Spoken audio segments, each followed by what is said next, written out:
ورحمة الله وبركاته. إن الحمد لله نحمده ونستعينه ونستغفره ونعوذ بالله من شرور أنفسنا ومن سيئات أعمالنا. من يهده الله فلا مضل له ومن يضلل فلا هادي له. وأشهد أن لا إله إلا الله وحده لا شريك له وأشهد أن محمدا عبده ورسوله صلى الله تعالى عليه وعلى آله وصحبه وسلم تسليما كثيرا. أما بعد، فقد قال الإمام البخاري رحمه الله تعالى: باب الحياء. قال حدثنا آدم قال حدثنا شعبة عن قتادة عن أبي السوار العدوي قال سمعت عمران بن حسين قال قال النبي صلى الله عليه وسلم: الحياء لا يأتي إلا بخير. قال بشير بن كعب مكتوب في الحكمة: إن من الحياء وقارا وإن من الحياء سكينة. فقال له عمران: أحدثك عن رسول الله صلى الله عليه وسلم وتحدثني عن صحيفتك। সম্মানিত ভাতৃমণ্ডলী, আল্লাহ রাব্বুল আলামিনের প্রশংসা এবং নবী সাল্লাল্লাহু আলাইহি সাল্লামের উপর সালাত ও সালামের পর আজ মঙ্গলবার 15ই শাবান 1447 হিজরি মোতাবেক 3রা ফেব্রুয়ারি 2026 আমাদের ধারাবাহিক আলোচনা সহিহুল বুখারীর আচার ব্যবহার পর্ব নম্বর 20। ইমাম বুখারী রাহিমাহুল্লাহর এই পর্বের অধ্যায় নম্বর 77। বিষয়বস্তু হচ্ছে লজ্জাশীলতা। বলছেন বাবুল হায়া। এই অধ্যায় হচ্ছে লজ্জাশীলতা সম্পর্কে। লজ্জা প্রশংসনীয় না নিন্দনীয়? প্রশংসনীয়। লজ্জা যদি মানুষকে মন্দ কাজ থেকে বিরত রাখে আর ভালো কাজে উদ্বুদ্ধ করে তাহলে সেটি প্রশংসনীয়। আর এক রকমের লজ্জা আছে যেটিকে আরবি ভাষায় হায়া বলা হয় না। লজ্জার আরবি কি? হায়া। হায়া শব্দটি কিন্তু আমরা ব্যবহার করি, হায়া শরম নেই, বুঝছেন না? হায়া হচ্ছে লজ্জা, এটি প্রশংসিত। কারো মধ্যে যদি হায়া থাকে, আল হায়াও মিনাল ঈমান, লজ্জাশীলতা হচ্ছে ঈমানের প্রমাণ, যের মধ্যে ঈমান আছে। আর সবচাইতে ভালো ঈমান, খাঁটি ঈমানের প্রমাণ হচ্ছে আল্লাহকে বলে লজ্জা করা। যে আল্লাহকে বলে লজ্জা পাবে, সে পাপই করবে না, পাপের ধারে কাছে যাবে না। আর তারপরে মানুষকে লজ্জা করেও অনেকেই সামাজিকভাবে সমাজের লজ্জায় বিভিন্ন পাপ থেকে, অপকর্ম থেকে বেঁচে থাকে। কমপক্ষে পাপ থেকে তো বাঁচলো, আরে নেকি পাক না, পাপ থেকে তো বাঁচলো। আমি আমার অভিজ্ঞতায় বলছি যে অধিকাংশ মুসলিমরাও সমাজের ভয়ে বিভিন্ন পাপ থেকে বেঁচে থাকে। যারা পাপ থেকে বাঁচে তাদেরকে দুই ভাগ করেন। একদল আছে যারা আল্লাহর ভয়ে গুনাহ থেকে বেঁচে থাকে, তাই না? এদের সংখ্যা একেবারে কম। আল্লাহর ভয় যে গুনাহ থেকে বেঁচে থাকে, ও মানুষের সামনেও গুনাহ থেকে বেঁচে থাকবে। ও একাও যদি থাকে গুনাহ থেকে বেঁচে থাকবে, ঠিক না? কিন্তু অধিকাংশ মানুষ দেখেন একা থাকলে বিভিন্ন পাপ করছে না, খারাপ ছবি দেখছে, ওটা অন্যের সামনে দেখবেন না। তার মানে আপনি আল্লাহর চাইতে বেশি কাকে লজ্জা করেন? মানুষকে। আমার সামনে দেখতে পারবেন, বরং আপনার মতো সাধারণ মানুষের সামনে দেখবেন। হ্যাঁ, আপনি আপনার স্ত্রীর সামনে অন্য কোনো মেয়ের সাথে একটু হাসি রসিকতা করে ফোন দিতে পারবেন, কথা বলতে পারবেন? তাকে ভয় পান, লজ্জা পান।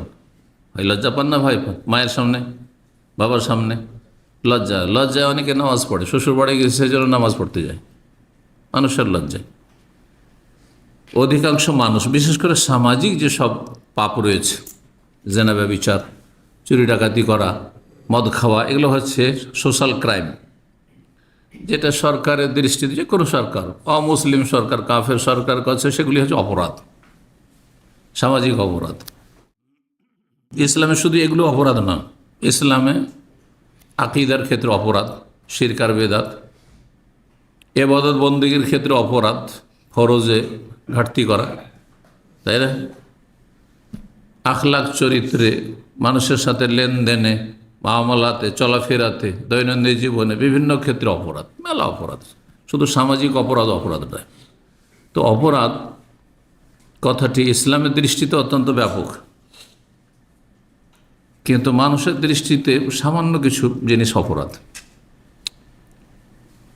অনেক মানুষ নিজেরা নামাজি, মুরব্বীরা ছেলে নামাজ পড়েন না, অত মাথার ব্যথা না, কিন্তু ছেলে জুয়া খেলে মাথা খারাপ হয়ে গেছে,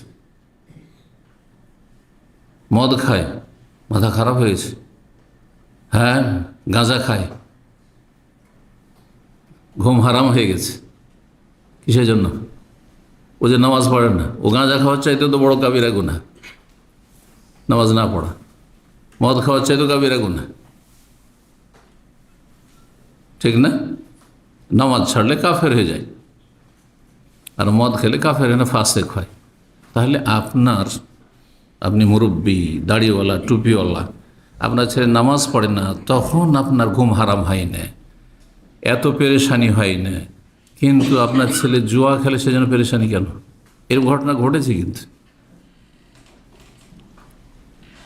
এক সময় আমার গ্রামের কথা বলছি, আমি জুমা পড়াইলাম, আর জুমার উপরে এক ছেলের বাবা দাঁড়িয়ে মসজিদের মুসল্লিদের কাছে আর দায়িত্বশীল গ্রামের সর্দার মণ্ডল মাতবর যারা আছে তাদের কাছে দরখাস্ত করলো। কি দরখাস্ত করলো? যে আমার ছেলের বিচার করে দেন। আমার ছেলের বাস্তব ঘটনা বলছি, আর এটি হচ্ছে সব জায়গার অবস্থা। কিসের বিচার? আমার ছেলে জুয়া খেলছে, নিষেধ করছি কিন্তু শুনছে না, মাথা খারাপ হয়ে গেছে। সমাজের কাছে কি চাইছে? জুয়া মসজিদে বিচার চাইছে। কেন? জুয়া খেলে বাড়ি, টাকা পয়সা, ধন দৌলত সব যে লুটিয়ে দেবে, পথের ফকির হয়ে যাবে, যে কথা বুঝতে পারছেন। কিন্তু সেই বাপের কাছে বেনামাজি হলেও তার ফকির হয়ে যাচ্ছেন না, ও টাকা পয়সা ইনকাম করে দিলেই হইল, নামাজ পড়ুক আর নাই পড়ুক। কথা বুঝতে পারছেন না?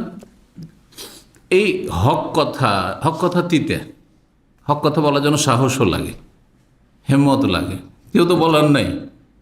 এখন সবাই বিচার করে ছেলেটার মসজিদে জমা পড়তে, সে শুধু জমা পড়া মুসলমান, 5 ওয়াক্ত নামাজ পড়েন না একেবারে। আমি বললাম সেই মুরব্বীকে যে আপনার ছেলে কি নামাজ পড়ে? সে না, নামাজ পড়েন না। আমি বললাম যে নামাজ পড়েন না, তার বিচার তো চাইলেন না, যে বেনামাজি আমার ছেলে বিচার করে দেন, কিছু চাইলেন না সমাজের কাছে। ছেলে আজকে জুয়া খেলছে সেজন্য বিচার চাইলেন। তার মসজিদের মুসল্লিগুলো বসে আছে, জুমা সালাত থেকে সালাম ফেরার পরে বলছি, আচ্ছা বলেন তো, বেনামাজি তার ছেলে কেন উনি বিচার চাইলেন না, আর জুয়া খেলছে সেই জন্য আপনাদের কাছে কেন বিচার চাইলেন? কারণ এখানে লস আছে, বাড়ি থেকে ধন দৌলত সব বেরিয়ে চলে যাবে, তাই না? কিন্তু বেনামাজিতে লস, আখেরাতের লসও বুঝেই না লস। তাহলে চিন্তা করুন আসল বিষয়টি, কয়জন মানুষ আছে যারা আল্লাহর ভয় পাপ থেকে বেঁচে থাকে? অল্প কিছু আছে। পক্ষান্তরে সমাজের ভয়ে অনেকে পাপ থেকে বেঁচে থাকে। আর কিছু লোক এর চাইতে নিকৃষ্ট আছে, যারা সমাজকে ভয় করে না, আল্লাহকে ভয় করে না, মানুষকে ভয় করে না, মানুষকে লজ্জা পায় না, আল্লাহকে লজ্জা পায় না। কথা বুঝতে পেরেছেন না? তো মানুষ হচ্ছে 3 শ্রেণীর। এক শ্রেণী অপরাধীরা রয়েছে, তাদের অপরাধ মিডিয়াতে চলে আসছে, তাদের কোনো লজ্জা আছে? লজ্জা থাকলে মাটিতে ঢুকে যেত, হ্যাঁ, মুখ দেখাইতে পারতো না, তাই না? তাদের দুর্নীতি, তাদের চরিত্রহীনতা, তাদের লম্পটি সব মিডিয়াতে চলে আসছে, গোটা বিশ্বের মানুষ জানছে। তারপরেও তারা বুক ফুলিয়ে ঘুরে বেড়াচ্ছে। এরা আল্লাহকে লজ্জা পায় না, মানুষকে লজ্জা পায় না, একবার নিকৃষ্ট কীট এরা। উলাইকা কাল আনাম ওয়াল হুম আযাল। বুঝতে পারছেন কি না? সত্যিকার মুমিন মুসলিম ওরা যারা আল্লাহকে লজ্জা পায়, আল্লাহ বেশি হক রাখে যে আল্লাহকে লজ্জা পাবেন, এবং আল্লাহ সব সময় জানছেন, সব সময় দেখছেন, সুতরাং সব সময় লজ্জাশীলতাকে ধরে রাখবেন। লজ্জা হায়ার সংজ্ঞা বলছিলাম। হায়ার সংজ্ঞা হচ্ছে যেটা প্রশংসনীয়, সেটি হচ্ছে যেই হায়া তাকে বলা হয় যেটা আপনাকে ভালো কাজে উদ্বুদ্ধ করে আর পাপাচার থেকে, আল্লাহর অসন্তুষ্টির কথা কাজ থেকে বিরত রাখে। লজ্জায় আপনি রাস্তায় চলছেন, মহিলারা আসছে, চেহারা খুলে ওদিকে তাকাতে পারছেন না। যদি এটা হয় তাহলে এটা প্রশংসনীয়, বুঝছেন না?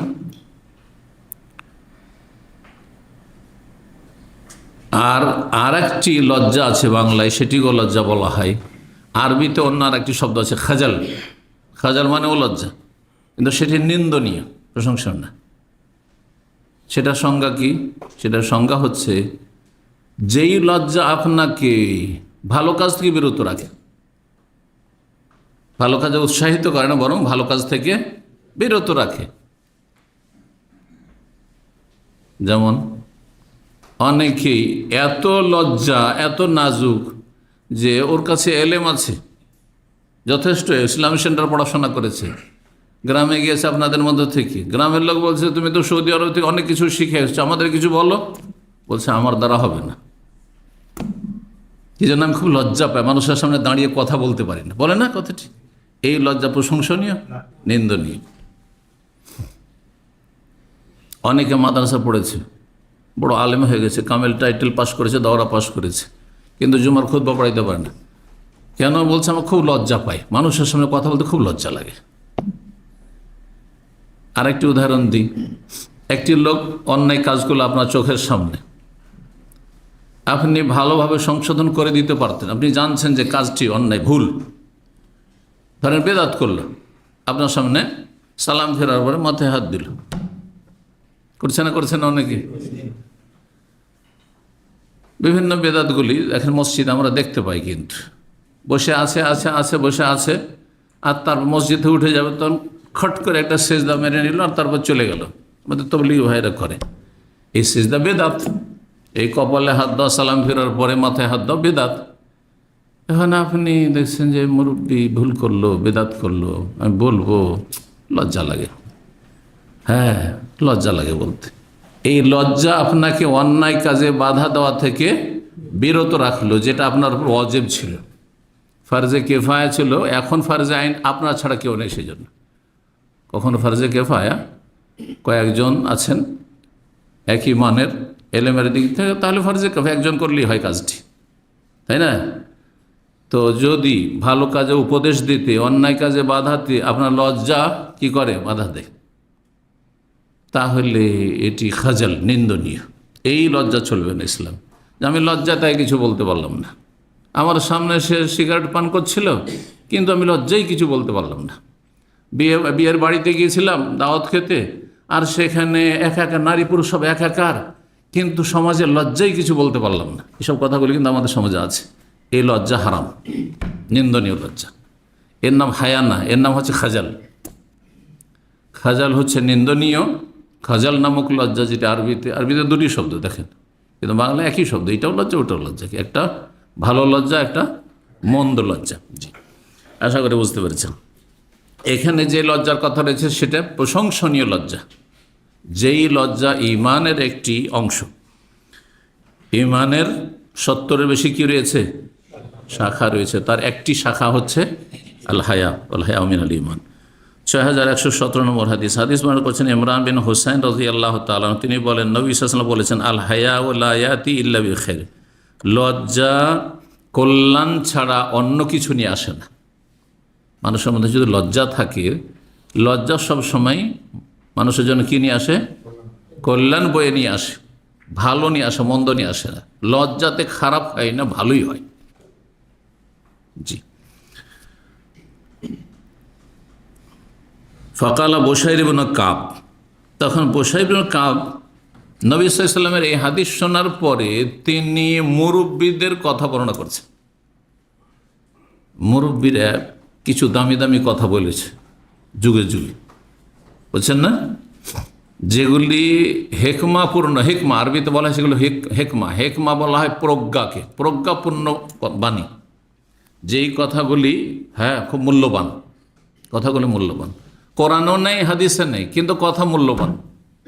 এর মেলা উদাহরণ আছে, আমাদের সমাজে আছে। কোরআনে আছে ধৈর্যের ফজিলত সম্পর্কে, ইন্নাল্লাহ মা'আস সাবিরিন, তাই না? ধৈর্যশীলদের সাথে আল্লাহ আছে, তাই না?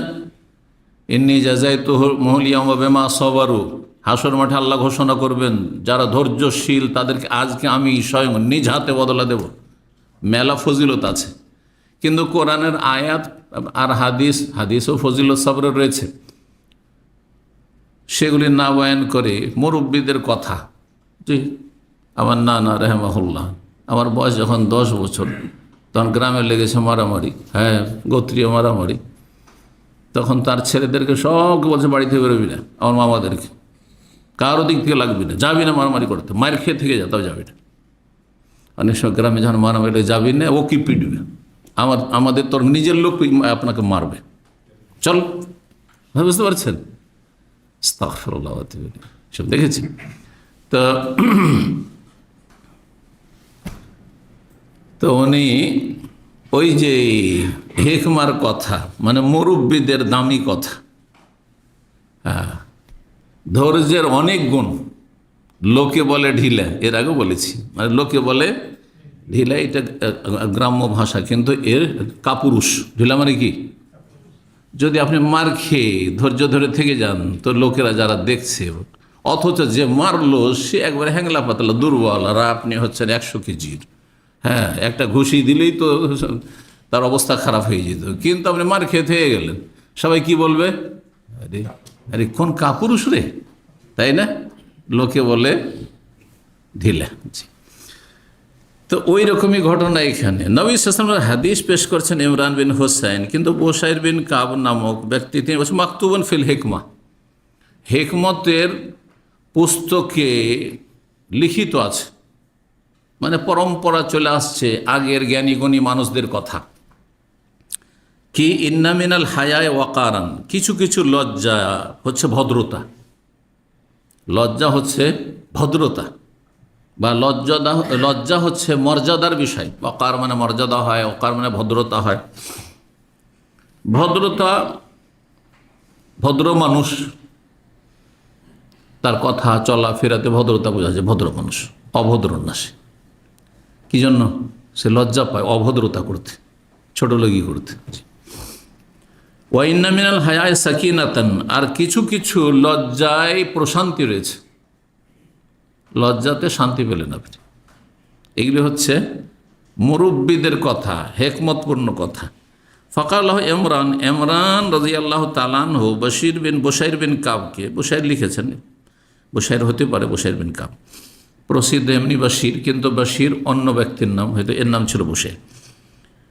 ইমরান রাদিয়াল্লাহু তাআলা বললেন, উহাদ্দিসু আন রাসূলিল্লাহ, আমি তোমাকে রাসূলুল্লাহ হাদিস শোনাচ্ছি, ওয়া তুহাদ্দিসু আন সাহিফাতিক, আর তুমি তোমার পুস্তক থেকে তুমি এসব মুরব্বীদের কথা শোনাচ্ছ, হিকমতের কথা শোনাচ্ছ। কোথায় মুরব্বীদের কথা, আর কোথায় রাসূলুল্লাহর কথা? এইরকম অবস্থা হচ্ছে আমাদের তবলিগি ভাইদের। ওদের ফাজাইল আমল যারা পড়েছে, ওদের শুধু মুরব্বীদের কিস্সা কাহিনী, বুঝতে পারছেন? ওদের লেকচারগুলি শুনবেন, ওদের লেকচারে কোরআন হাদিস তো জ্ঞান নেই, যার ফলে কি, হ্যাঁ, শুধু মুরব্বীদের কিস্সা কাহিনী। আর এমন এমন কিস্সা কাহিনী শোনায়, বরকতের কিস্সা কাহিনী, যে আপনি চিল্লান না গিয়ে পারবেন না। আপনি অমুক জায়গায় গেলাম, মাত্র 2 জনের খাবার ছিল, আর আমরা 10 জন 20 জন ছিলাম, আর আলহামদুলিল্লাহ সবার হয়ে গেল। আর সুবহানাল্লাহ সুবহানাল্লাহ পড়া শুরু করবে, এই চিল্লায় যাবো না, তুই কি করতো? নবী সাল্লাল্লাহু আলাইহি ওয়াসাল্লামের জামানা স্মরণ করিয়ে দিবে, নবী সাল্লাল্লাহু মুজিজার কথা স্মরণ করিয়ে দিবে। কথা বুঝতে পারছেন? এসব কিচ্ছা কাহিনী শোনায়। এইরকমই সুফিরা, হ্যাঁ, পীরদের যে কিচ্ছা কাহিনী শোনায়, শিরকি কিচ্ছা কাহিনী, শিরকি কিচ্ছা কাহিনী, আজব আজব কিচ্ছা কাহিনী আছে। সুবহানাল্লাহ সুবহানাল্লাহ করতে থাকে পাবলিক, তো বুঝে না যে এটা শিরকি কথা হয়ে গেল। একজন ভালো বক্তা, আন্তর্জাতিক খ্যাতি সম্পন্ন বক্তা, আপনারা ওটা ক্ষতি সম্পন্ন বলছেন, তাই না? তো আল্লাহ মাফ করুক, তার বক্তব্য থেকে শুনেছিলাম, আর তারপর একটা লিখনীতে পেলাম কিস্সা। বলছে শাহজালাল, এই যে পীর, সিলেটের পীর, তার জামানার ঘটনা, তার জীবদ্দশার ঘটনা। ওই সময় মরক্কো থেকে ইবনে বতুতার নাম তো শুনেছেন, হ্যাঁ, বড় পর্যটক ছিল, সারা বিশ্ব ঘুরেছে, আর তখনকার যুগে এই জাতীয়তা ছিল না যে, হ্যাঁ, দেশি ছাড়া বিদেশি, হ্যাঁ, আপনার প্রধান বিচারপতি হইতে পারবে না। যেখানে গেছে প্রধান বিচারপতি, ভারতের দিল্লিতে গেছে ওইখানে প্রধান বিচারপতি, শ্রীলঙ্কায় গিয়েছে ওখানে বিয়ে শাদী করেছে ওখানে প্রধান বিচারপতি। হ্যাঁ, ও নাকি আসাম পর্যন্ত চলে গেছে, আসামের কামাখ্যা পর্যন্ত চলে। কামাখ্যার নাম শুনেছেন তো? ওই যে জাদুর দেশ বলে খুব প্রসিদ্ধ কিচ্ছা কাহিনীতে ছোট থেকে শুনেছি, ওখানে চলে গেছে। আর আসাম সিলেট কিন্তু পাশাপাশি, যারা ম্যাপ সম্পর্কে জ্ঞান রাখেন। তো আসামের জঙ্গল, ওখানে কে পৌঁছে গেছেন? Ibn Battuta. আপনাদেরকে এমনি কিচ্ছা শোনে নেয়, শিরকি কিচ্ছা। এত বড় একজন বক্তা, এক নম্বর সেই যুগের বক্তা ছিল, কিন্তু কোরআন সুন্নাহর বক্তা ছিল না। বুঝতে পেরেছেন? এমনিতে আমরা ভুল ধরি না, কারণ এই বড়দের ভুল না ধরলে আপনারা গুমরাহি থেকে যেতেন। হ্যাঁ, চোখে আঙ্গুল দিয়ে না দেখালে।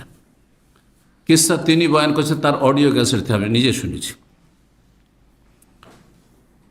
বলছেন যে এর আসামের জঙ্গলে গিয়ে, তখন তার এই ভারত আর বাংলাদেশের বর্ডার ছিল না, ইন্ডিয়া পাকিস্তানও হয়নি আর বাংলাদেশও হয়নি। বুঝতে পারছেন? কয়েকশো বছর আগে। তো ইবনে বতুতা গিয়ে আসামের জঙ্গলে হারিয়ে গেছে, রাস্তা হারিয়ে ফেলেছে, জঙ্গলে দিশে হারায়। শাহজালাল পীর সাহেব জানতে পেরে নিয়েছেন। জানার পরে তার ভক্তকুলকে বলছেন যে যাও, ইবনে বতুতা এত দূর থেকে আমাদের মেহমান এসেছেন বাংলার জমিনে। কিন্তু তখন আসামও বাংলার জমিন, এখনও মুসলিমরা বাংলা, তাদের মাতৃভাষা বাংলা। তো যাই হোক, যাও তাকে জঙ্গল থেকে উদ্ধার করে নিয়ে এসো তোমরা। তার আসামের জঙ্গলে গিয়ে ইবনে বতুতাকে জঙ্গল থেকে উদ্ধার করে নিয়ে আসলো মুরিদানরা। কার মুরিদানরা? শাহজালাল মুরিদরা। এই ওয়াজে কিস্সা আর একটি আমি পত্রিকাতে, মাসিক বা সাপ্তাহিক পত্রিকাতেও, ম্যাগাজিনেও এই কিস্সা পড়েছিলাম। এই কিস্সা যদি শোনাইতো আপনাদেরকে ওইভাবে, হ্যাঁ পজিটিভভাবে, তো আপনারা সুবহানাল্লাহ সুবহানাল্লাহ শুরু করে দিতেন। যদিও আপনার আলহামদুলিল্লাহ তাওহীদ সুন্নতের আকীদা আছে, হ্যাঁ জ্ঞান আছে, এখানে শিরকের গন্ধ পান না। প্রথম শিরক, বড় শিরক, যে শাহজালাল আলেমুল গায়ব, তাই না? তিনি জানতে পারেন জঙ্গলে মরক্কো থেকে এসে হারিয়ে আছে। তখন টেলিফোন ছিল নাকি? কিছু ছিল? কিছুই ছিল না। যোগাযোগ, চিঠি পত্রসাগরও যোগাযোগ ব্যবস্থা ছিল। তো জানলো কেমন করে? ওহি আসতো, নবী রসুল। হ্যাঁ, এই কেরামতির নামে শিরকি আকিদা। শাহজালালকে আলেমুল গায়েব বানিয়ে দিল এই কিস্সাতে। আর আলেমুল গায়েব শুধু থাকলো না, উদ্ধারকারী গৌসও বানিয়ে দিল। গৌস বলা হয় কাকে? উদ্ধার। এই জন্য আব্দুল কাদের জিলানীকে তারা গৌসে আজম। পীরেরা সবাই উদ্ধার করতে পারে অসহায়কে, আর সবচেয়ে বড় উদ্ধারকারী তাদের কাছে রব্বুল আলামিন, আল্লাহ না, কে? আব্দুল কাদের জিলানী। সব শিরকি কিস্সা কাহিনী, বুঝতে পারছেন? মুরব্বীদের কিস্সা কাহিনী শোনাতে গিয়ে ফাজাইল আমলে শিরক বেদাত এইভাবে ঢুকেছে, বুঝতে পারছেন? জি, আল্লাহ হেফাজত করুন।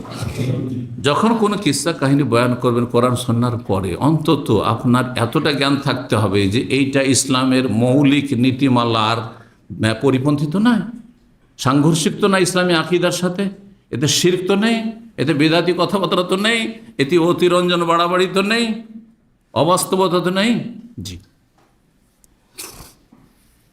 এখন পীরদের কিতাবে আছে যে একজন ওলিয়ে কামেল, চরমনাইয়ের কিতাবে আছে, 12 বছর জিকির খেয়ে বেঁচেছে। কি খেয়ে বেঁচেছে? জিকির খেয়ে বেঁচেছে। পাতার নম্বর সহ আলোচনা করেছি একসময় আমি, 2006-07 দিকে। জি, এখন চিন্তা করুন, এটা ইসলামের সাথে সাংঘর্ষিক না? মানুষ কি জিকির খেয়ে আছে? আরে কোন নবী, একজন নবী বেঁচেছেন, এত খিদে লেগেছে, একটা দুটো তিনটে, সাহাবীরা দেখাচ্ছে একটি পাথর বেঁধে আছে পেটে, দুটো পাথর নয়, 3টি পাথর। আল্লাহু আকবার! কত ক্ষুধার্ত, দুপুরবেলা বেরিয়ে যাচ্ছেন, দেখি কারো বাগানে গেলে কিছু যদি খেতে পাওয়া যায়। সুবহানাল্লাহ। আবু রাজিয়া সবচেয়ে বেশি হাদিস বর্ণনাকারী, ক্ষুধার তাড়নে বেহুশ হয়ে পড়ে যাচ্ছেন, আর মানুষরা যখন গড়াগড়ি করছেন তিনি, হ্যাঁ মাটিতে পড়ে ধুলো মেখে পাগলের মতো, তখন মানুষরা ভাবছেন যে মির্গির রুগী। আবু হুরায়রাকে মির্গির রুগী মনে করতেন সাহাবায়ে কেরাম, বুঝতে পারতেন না। আল্লাহু আকবার! চিন্তা করুন, তারা ওলি কামেল হতে পারল না? কোন নবী রসুল জিকির খেয়ে, আরে 12 বছর তো দূরের কথা, 1 সপ্তাহ বেঁচেছে দেখান। কোন নবী রসুল 1 সপ্তাহ জিকির খেয়ে বেঁচেছে? দেখান দেখি কোনো কোরআন হাদিসে কোথাও, আদম থেকে শুরু করে শেষ নবী পর্যন্ত। এই সময় আমাদের সাথে ধর্ম করব, সতর্ক সাবধান। দিন ইসলামে নেবেন কোরআন হাদিস থেকে। আর হেকমতের কথা, প্রজ্ঞার কথা, মুরব্বীদের কথা বয়ান করা যাবে যদি যাচাই বাছাইয়ের ক্ষমতা থাকে যে এগুলি ইসলামের সাথে সাংঘর্ষিক নাই। তারপরে সেটা ধর্মীয় লেবাস দিয়ে বয়ান করবে না, লোকেরা বলেছে। যেমন এই কথাটি, কিছু লজ্জাতে শান্তি আছে, লজ্জাতে শান্তি আছে, লজ্জার কারণে আমি পাপ থেকে বেঁচে গেলাম, যাতে শান্তি আছে। লজ্জার একটি উদাহরণ দিয়ে, বাস্তব উদাহরণ। এখানে 27 বছর এক সময় দেখতাম যে আপনার যে এই ক্রিকেট খেলা চলতো, আর এই টিভির লাইন হয়ে টিভির দোকান ছিল এই রোডটাতে। যারা পুরাতন মানুষ হয়তো দেখেছেন, এই পাশে ওই পাশে বিশেষ করে সবগুলো টিভির দোকান ছিল। টিভির দোকানে টিভি চালু থাকতো, বড় বড় স্ক্রিন টিভি চালু থাকতো, আর খেলা দেখাতো। লোকেরা 100-200 লোক গ্যাদারিং করে দাঁড়িয়ে দাঁড়িয়ে ঘন্টার পর ঘন্টা খেলা দেখত। প্রথম দেখে তো আমি বুঝতেই পারিনি যে এত লোক কেন, এখানে কোনো মারামারি হয়েছে না। সাধারণত এরকম গ্যাদারিং ভিড় ভাড় দেখলে মানুষ কোনো জায়গায় ঝগড়া বিবাদ হয়েছে নাকি। তো গাড়িতে আসছি, আমাদের ড্রাইভার ছিল একটু পুরাতন তখনকার, বলছি কী ব্যাপার, এত লোক কেন এখানে দাঁড়িয়ে আছে এইভাবে, তো কোনো গণ্ডগোল হয়েছে নাকি বা পুলিশ টুলিশ হচ্ছে নাকি? বলছেন না না না, যে এখন আজকে খেলা চলছে ইন্টারন্যাশনাল, ক্রিকেট চলছে, সেই জন্য লোকেরা ঘন্টার পর ঘন্টা, কয়েক ঘন্টা ধরে দাঁড়িয়ে খেলা দেখতো। আমি কখনো মনে মনে ভাবতাম যে কি খেলা হয়, একটু দাঁড়িয়ে 1-2 মিনিট দেখা যায় কিনা, লজ্জায় জীবনে 1 মিনিটও দাঁড়াতে পারিনি। অথচ 4 বছর এখানে আমার বাসা ছিল, ওর পাশ দিয়ে হেঁটে আসতাম। এখানে শিকড় পাশে 4 বছর প্রথম বাসা ছিল, 2000 থেকে 2003 পর্যন্ত। বুঝতে পারছেন না? তো লজ্জা মানুষকে অভদ্রতা থেকে বাঁচায়। লজ্জাতে শান্তি আছে, লজ্জাতে সম্মান আছে, মর্যাদা আছে, যে ওই ফুটপাতিয়াদের মতো দাঁড়িয়ে দাঁড়িয়ে আমি ওই টিভি দেখছি না। কথা বুঝতে পেরেছেন? অনেকে লজ্জা নেই, রাস্তাতে জুস টানছে আর চলে যাচ্ছে, হ্যাঁ জুসের প্যাকেট নিয়ে নিয়েছে অথবা 7 আপ নিয়েছে, খাচ্ছে আর চলে যাচ্ছে, করছে অনেকে। চা, এমনও কিছু আশেপাশে ধরেন আলেম আছে যে যারা হয়তো চা নিয়ে রোডের উপর থেকে আর চা একটু করে টান দিচ্ছে আর চলে আসছে। কিছু ভাইয়েরা দেখেছে এরকম। এমনকি একজন আরবি একদিন বলছে যে এই লোক দাড়িওয়ালা মানুষ আর এই চা খাচ্ছে আর রোড পার হয়ে চলে আসছে, রোড পার হয়ে আসছে আর চা খাচ্ছে। তারপর আমার কথা বলছিল, আমাকে এনে সেই লোক, সেই আরবি বলছে ওনাকে তো জীবনে দেখলাম না, কিন্তু অন্যদের দেখি, নাম বললে কি বলতে হবে, নাম বলছে না, যে কে দেখি যে ওই দিক থেকে চা নেই, ও রাস্তায় দাঁড়িয়ে দাঁড়িয়ে চা খাচ্ছে। কথা বুঝতে পেরেছেন? তো লজ্জায় সম্মান আছে, লজ্জা কি আছে? সম্মান আছে। তো কথাগুলি তো দামি, কিন্তু কথাগুলি হাদিস নয়। জি, 6118 নম্বর হাদিস। হাদিস মনে করছেন আব্দুল্লাহ বিন ওমর রাদিয়াল্লাহু তাআলা আনহুমা বলছেন, মাররান নবী সাল্লাল্লাহু আলাইহি ওয়াসাল্লাম আলা রাজুলিন, নবী সাল্লাল্লাহু আলাইহি ওয়াসাল্লাম একদিন এক লোকের পাশে অতিক্রম করছিলেন, ওয়া হুয়া ইউআতিবু আখাহু ফিল হায়া। সেই সময় ওই লোক, যে লোকের পাশ দিয়ে অতিক্রম করছিল, সে তার ভাইকে, মানে আপন ভাই, তার ভাইকে লজ্জা সম্পর্কে তিরস্কার করছিল, ভর্ৎসনা দিচ্ছিল। মানে দুই ভাই, এক ভাই এত লজ্জাশীল যে লজ্জার কারণে মেলা ক্ষেত্রে, হ্যাঁ হয়তো বিভিন্ন কাজের ক্ষেত্রে দেখা যায় যে পারিবারিক কাজে অথবা তার কাজে তার ভাইয়ের দৃষ্টিকোণ থেকে সে ক্ষতিগ্রস্ত হয় হয়তো। তো সে তিরস্কার করছে, তুই এত কেন লজ্জা, তোর এইরকম লজ্জা করলে কি করে সংসার চলবে, এই ধরনের তিরস্কার করা। নিজের ভাইকে লজ্জা সম্পর্কে তিরস্কার করছে, যে এত কেন তুই লজ্জাশীল। ইয়াকুল ইন্নাকা লা তাস্তাহি, তুমি খুব লজ্জা করো। হাত্তা কান্নাহু ইয়াকুল, এমনকি তাকে বলতে চাইছিল তার ভাইকে, কাদ আদাররাবাকে, এই লজ্জা তোমাকে ক্ষতিগ্রস্ত করলো।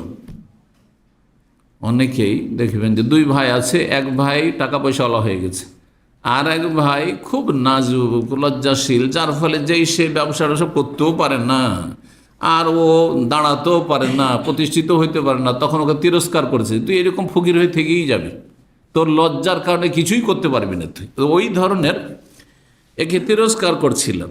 রাসূলুল্লাহ সাল্লাল্লাহু আলাইহি ওয়াসাল্লাম এদের দৃশ্যটা, তামাশাটা দেখলেন যে এক ভাই আর এক ভাইকে তিরস্কার করছে লজ্জার কারণে। বললেন, দাহু, তোমার ভাইকে ছেড়ে দাও, আরে ওকে লজ্জার অবস্থায় ছেড়ে দাও, লজ্জা করতে দাও। ফাইনাল হায়া মিনাল ইমান, কারণ লজ্জাশীলতা ইমানের অন্তর্ভুক্তি, ইমানের একটি অংশ। সুতরাং লজ্জা থাকলে কল্যাণ নিয়ে আসবে, তাতে ক্ষতি হবে না। তোমার দৃষ্টিকোণ থেকে হয়তো ভুল বুঝছো, সেই জন্য ভাবছো সে ক্ষতিগ্রস্ত, সে ক্ষতিগ্রস্ত নয়। 6119 নম্বর হাদিস। হাদিস বর্ণনা করছেন আবু সাঈদ খুদরি রাদিয়াল্লাহু তাআলা আনহু, ইয়াকুল কানা নবী সাল্লাল্লাহু আলাইহি ওয়াসাল্লাম আশাদ্দা হায়াআন মিনাল আজরাই ফি খিদরিহা। নবী সাল্লাল্লাহু আলাইহি ওয়াসাল্লাম অতি লজ্জাশীল ছিলেন। আশাদ্দা হায়া, অতি লজ্জাশীল ছিলেন। কিসের চাইতে? মিনাল আজরাই ফি খিদরিহা, ঘরে অবস্থানকারিণী কুমারী মেয়ের চাইতেও। ঘরের ভিতরে অবস্থানকারিণী কুমারী মেয়ে যত লজ্জাশীল হয় তার চাইতে বেশি লজ্জাশীল ছিলেন কে? রাসূলুল্লাহ সাল্লাল্লাহু আলাইহি ওয়াসাল্লাম। ঘরে অবস্থানকারিণী কেন বললেন রাসূলুল্লাহ সাল্লাল্লাহু আলাইহি ওয়াসাল্লাম? দেখেন, কুমারী মেয়ে যদি ঘরের ভিতরে রেখে লেখাপড়া করান, পর্দার মধ্যে থেকে লেখাপড়া করান, শুধু মেয়েদের মধ্যে লেখাপড়া করেন, জীবনে কোনো ছেলের সাথে কোনো জায়গায় বসেনি, জীবনে কোনোদিন ছেলের মুখ দেখেনি যে ছেলেদের সাথে বসে ক্লাস করবে, সহশিক্ষায় লেখাপড়া করবে, এইরকম একটি মেয়ে মাদ্রাসার পরিবেশে লেখাপড়া করেছে। আরও বোঝানোর জন্য খুব সহজ করে বলি যাতে বুঝতে সুবিধা আপনাদের। অথবা সৌদি আরব ইউনিভার্সিটিতে যেখানে মেয়ে তো শুধু মেয়ে, যেখানে ছেলে শুধু ছেলে, ছেলে মেয়ের কোনো মিক্সিং নেই, এইরকম জায়গায় লেখাপড়া করেছে। কুমারী, অকুমারী নাই, কারণ তালাক প্রাপ্ত হলে স্বামীর মুখ দেখেছে, লজ্জা ভেঙে গেছে।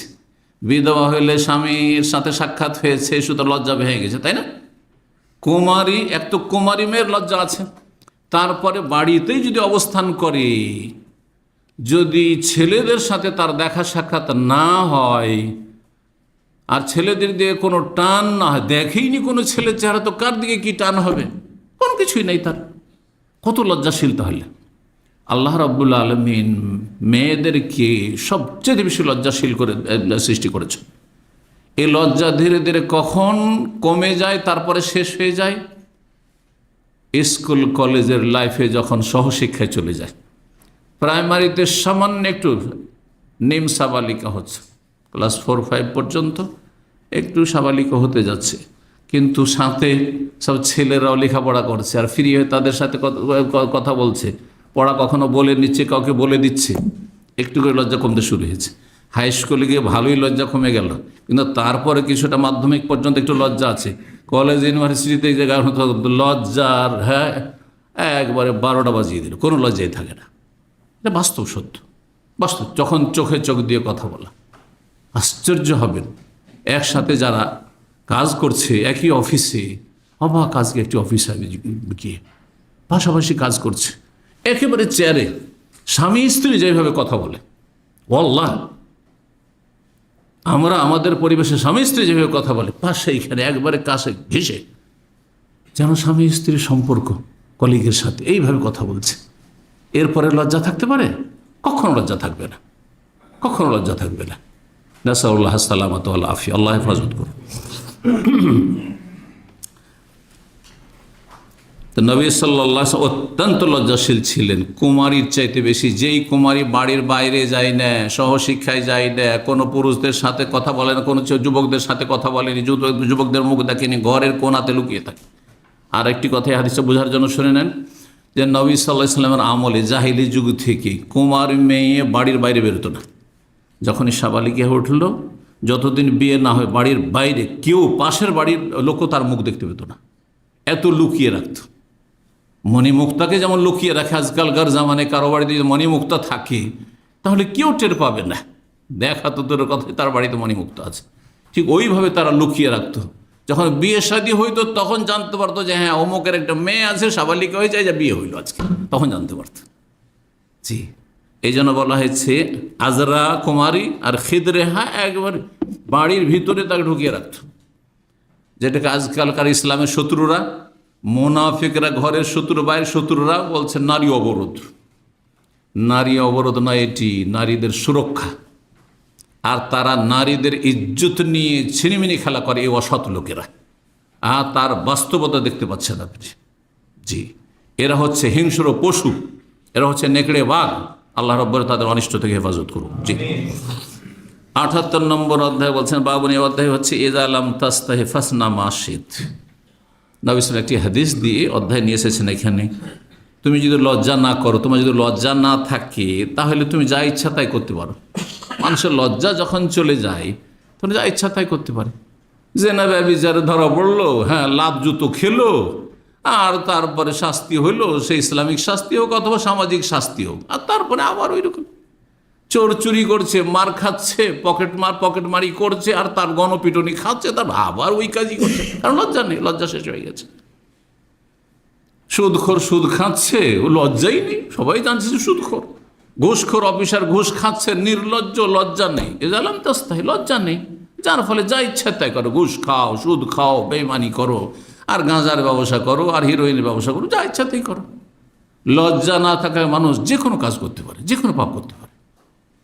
এজালাম তাস্তাহি ফাসনা মা শিত। 6120 নম্বর হাদিস বর্ণনা করেছেন আবু মাসউদ রাদিয়াল্লাহু তাআলা আনহু। তিনি বলেন, কালা নবী সাল্লাল্লাহু আলাইহি ওয়াসাল্লাম, নবী সাল্লাল্লাহু আলাইহি ওয়াসাল্লাম বলেছে, ইন্না মিম্মা আদরাকান নাস মিন কালামিন নবুওয়াতিল উলা ইযা লাম তাস্তাহি ফাসনা মা শিত। নিশ্চয় মানব জাতি, মানব সমাজ পূর্ববর্তী নবীদের বাণী থেকে যা কিছু পেয়েছে, প্রত্যেক যুগে নবী রসুল এসেছেন, খুব মূল্যবান কথা বলেছেন তারা। আর পরম্পরা কথাগুলি, হ্যাঁ, সেই সব নবীদের উম্মতদের মাধ্যমে আমাদের কাছে আসতে থেকেছে, এসেছে। কিছু এসেছে, হয়তো অনেক কিছু আসেনি, লিপিবদ্ধ না হলে চলে শেষ হয়ে যেতে পারে। তো যেসব কথাগুলি প্রাচীন যুগ থেকে নবী রসুলগণ বলে এসেছেন, তার একটি মূল্যবান বাণী হচ্ছে ইযা লাম তাস্তাহি ফাসনা মা শিত। যদি তুমি নির্লজ্জ হয়ে যাও, তাহলে যা ইচ্ছা তাই করতে পারো। আর লজ্জা থাকলে সবটা করতে পারবে না, সব কথা বলতে পারবে না। নোংরা ভাষা ব্যবহার করা, নোংরা আচরণ করা, হ্যাঁ, খারাপ ব্যবহার, খারাপ আচরণ, হ্যাঁ, এগুলি সবার পক্ষে সম্ভব হয় না। যে লজ্জাশীল তার পক্ষে সম্ভব না। লজ্জাশীল ব্যক্তি কখনো যৌতুক নিয়ে বিয়ে করবে না, লজ্জা পায়। জি, আমি কি কাপুরুষ, আমি কি নারী, হ্যাঁ, যে আমি পয়সা নেব, যৌতুক নিয়ে, হারাম নিয়ে আমি বিয়ে করবো না, আমি পয়সা দিয়ে বিয়ে করবো। আর লজ্জা না থাকলে তা ইচ্ছা তাই করতে পারবো, হারাম খাচ্ছে, হালাল খাচ্ছে, কোনো পরোয়া নেই। জি, ৭৯ নম্বর অধ্যায়, বাবু মা লা ইউস্তাহিয়া মিনাল হাক্কি লিত্তাফাক্কুহ ফিদ্দীন। এই অধ্যায় হচ্ছে দ্বীনের জ্ঞান অর্জনের ক্ষেত্রে সত্য কথা জানার বিষয়ে কোনো লজ্জা করা চলবে না। এখন ধর্মীয় বিষয় জানার জন্য লজ্জা লাগছে বলতে চলবে না। তবে কিছু কিছু বিষয়ে, ধরেন আপনার বিষয়, আপনার পরিবারের বিষয়, আর এমন একটা দুর্বল পয়েন্ট আছে, আপনি কোনো আলেমকে ফতোয়া জিজ্ঞাসা করবেন, জরুরি নয় যে আপনাকে বলতে হবে যে আমার স্ত্রী এইরকম করেছে, আমার মেয়ে, হ্যাঁ, বাড়ি থেকে পালিয়ে গিয়ে কোর্ট ম্যারেজ করেছে, জরুরি বলা বলবেন না এইভাবে। হ্যাঁ, এটা অবশ্যই ভালো জিনিস। নিজের মান সম্মানকে বহাল রাখার জন্য আপনি সেটাকে অস্পষ্ট করে বলুন। যদি এরকম ঘটনা ঘটে যায়, ধরেন এই কোনো এক ভাইয়ের, কোনো একজন মানুষের, আপনি একজন, কোনো একজন মানুষের পরিবারে এইরকম অঘটন ঘটেছে, হ্যাঁ, তার স্ত্রী পরকীয়ায় লিপ্ত হয়েছে, অথবা কোনো একজন স্বামী পরকীয়ায় লিপ্ত হয়েছে, আর তারপরে এই হয়েছে, সে হয়েছে, ধরে নয় যে আমি এরকম হয়েছি। যেমন অনেকে মাসলা জিজ্ঞাসা করতে গিয়ে বেহায়ার মতো মাসলা জিজ্ঞেস করে। গতকালকার একটি প্রশ্নে যে উত্তর দিলাম, আমি নাউজুবিল্লাহ বলছেন, আমি ব্যভিচারে লিপ্ত হয়েছি, জেনায় লিপ্ত হয়েছি, আর তারপরে এইভাবে লিপ্ত হয়েছে, নাউজুবিল্লাহ। লজ্জাই নাই ভাই, এটা তরিকা না। জিজ্ঞাসা করবেন কোনো একজন মুসলিম, সে ব্যভিচারে লিপ্ত হয়েছে, হ্যাঁ বলেন, আপনি একজন মুসলিম, কথা বুঝতে পারছেন? জি। কিন্তু যেই ক্ষেত্রে স্পষ্ট হবে না মাসলা, বা জানতে পারছেন না, এ কথা বলা ছাড়া তখন বলতে হবে।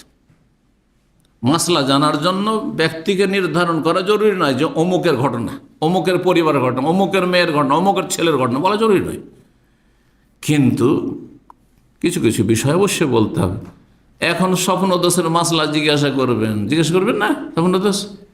হ্যাঁ, মহিলাদের স্বপ্নদোষ হয় কি হয় না জিজ্ঞাসার বিষয়টি। হ্যাঁ, একজন মহিলাকে লজ্জা লাগবে, কিন্তু মহিলা যদি মহিলা ওস্তাজা না পায়, আলেমান না পায়, তাহলে পুরুষকে জিজ্ঞাসা করতে হবে।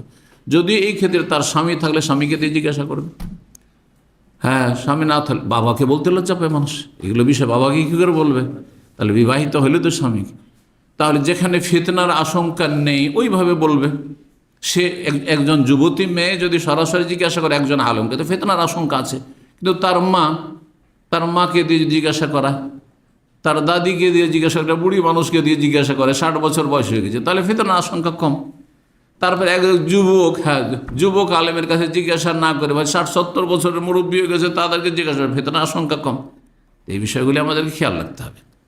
মহিলাদের মাসলা মাসায় জিজ্ঞাসা করার ক্ষেত্রে এই বিষয়গুলি জিজ্ঞেস করতে হবে। তারপরে লিখিত মেসেজ দিয়ে জিজ্ঞাসা করা যথেষ্ট, ভয়েস দিতে যাবেন অথবা সরাসরি কল দিতে যাবেন, যথাসাধ্য এগুলোর প্রয়োজন নেই।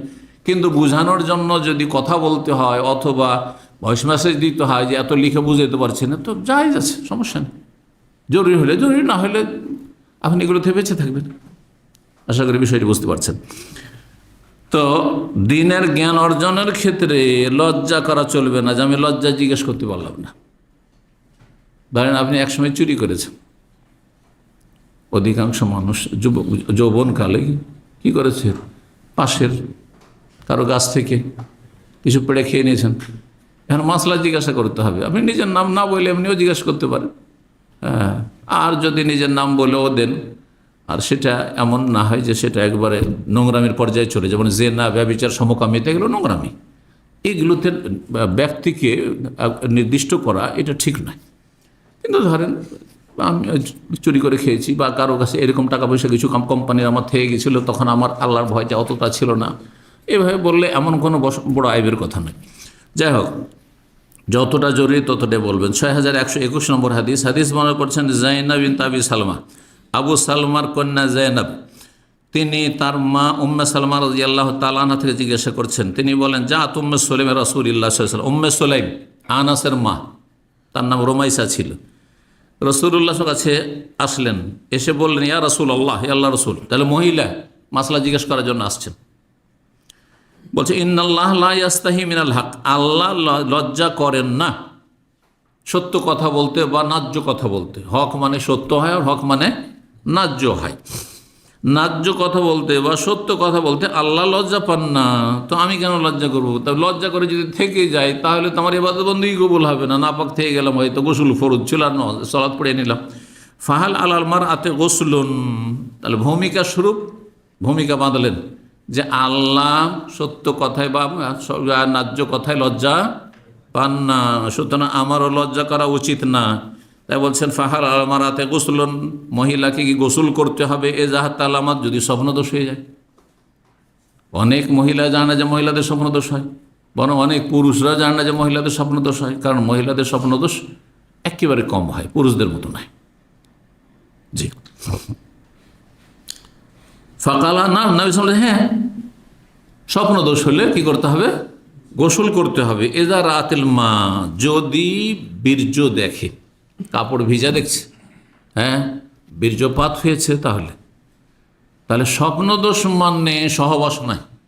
স্বপ্ন যোগে সহবাস দেখলো কিন্তু কাপড় ভিজেনি, হ্যাঁ, বীর্যপাত হয়নি, তাহলে গোসল ফরজ হবে না? হবে না। কিন্তু সহবাস যদি হয়, জাগ্রত অবস্থায় সহবাস হয়, সহবাস হলো, বীর্যপাত হলো না, গোসল ফরজ হবে কি না? তখন গোসল ফরজ হবে। তাহলে স্বপ্নদোষের মাসলায় আর সহবাসের মাসলায় পার্থক্যটা মনে রাখবেন। সহবাস যদি হয়ে যায় আর স্বপ্নদোষ কি বলে বীর্যপাত নাও হয়, তবুও গোসল ফরজ। কিন্তু স্বপ্নে দেখলেন আপনি যে মিলন হইল, পুরুষ হোক আর নারী হোক, আর মানুষের একটি ইখতিয়ারি বিষয় নয়। স্বপ্নে কেউ কাউকে দেখছে আর তারপরে এমনটা হইল, এটা তার ইমানের দুর্বলতার প্রমাণ বহন করে না, কারণ এটা মানুষের ইখতিয়ারের বাইরে, ঘুমের অবস্থায় আল্লাহ ধরবেন না। জি, অনিচ্ছাকৃত সেটা। তবে সেটা যদি আবার এমন কারণে হয় যে আপনি সেখানে মনটা সব সময় ওই দিকে টেনে আছে, কোন একটা মেয়ের দিকে আপনার আকর্ষণ সবসময়, হ্যাঁ, এক মেয়ে কোনো একজন পুরুষের দিকে আকর্ষণ, যার ফলে স্বপ্নে দেখছে বারবার করে, তাহলে তখন গুনহার কাজ, কিন্তু এটা মনে রাখতে হবে। কারণ এভাবে জায়েজ নয় যে আপনি কোনো একটা ছেলেকে টার্গেট বানাবেন অথবা কোনো একটা মেয়েকে টার্গেট বানাবেন, আর স্বপ্ন সব জাগ্রত অবস্থায় সবসময় তার কল্পনা জল্পনা করতে আছেন। কারণ সারাদিন কল্পনা জল্পনা করলে রাত্রে দেখতেই পারেন, স্বাভাবিক বিষয় এটি হয়ে থাকে। আহলাম এটিকে বলা। জি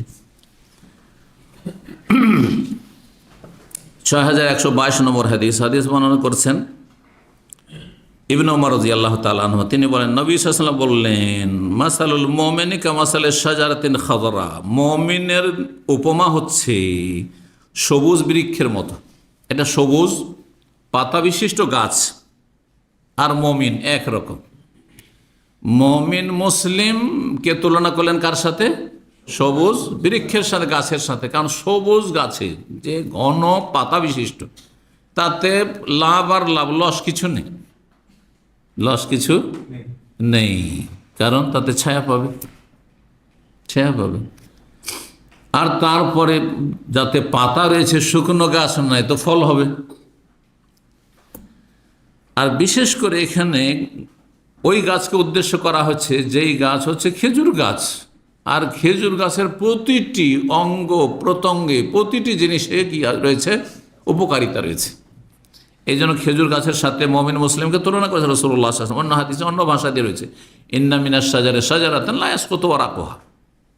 সহিহ বুখারীতে হাদিস একবার গেছে, কিতাবুল ইলমে প্রথম এসেছে যে গাছের মধ্যে কিছু গাছ আছে যার পাতা ঝরে পড়ে না, শুকিয়ে যায় কিন্তু ঝরে পড়ে না। ওয়াইন্নাহা মিসলুল মুসলিম, আর ওই গাছ হচ্ছে মুসলিমের মতো। গাছ হচ্ছে কার মতো? মুসলিমের মতো। বিভিন্ন দিক থেকে ওলামারা এর ব্যাখ্যা করেছেন। তার মধ্যে একটি হচ্ছে যে সেই গাছের সব কিছু উপকারী, যেমন একজন সত্যিকারের মুমিন মুসলিম হইলে মানুষের জন্য উপকারী, অপকারী না।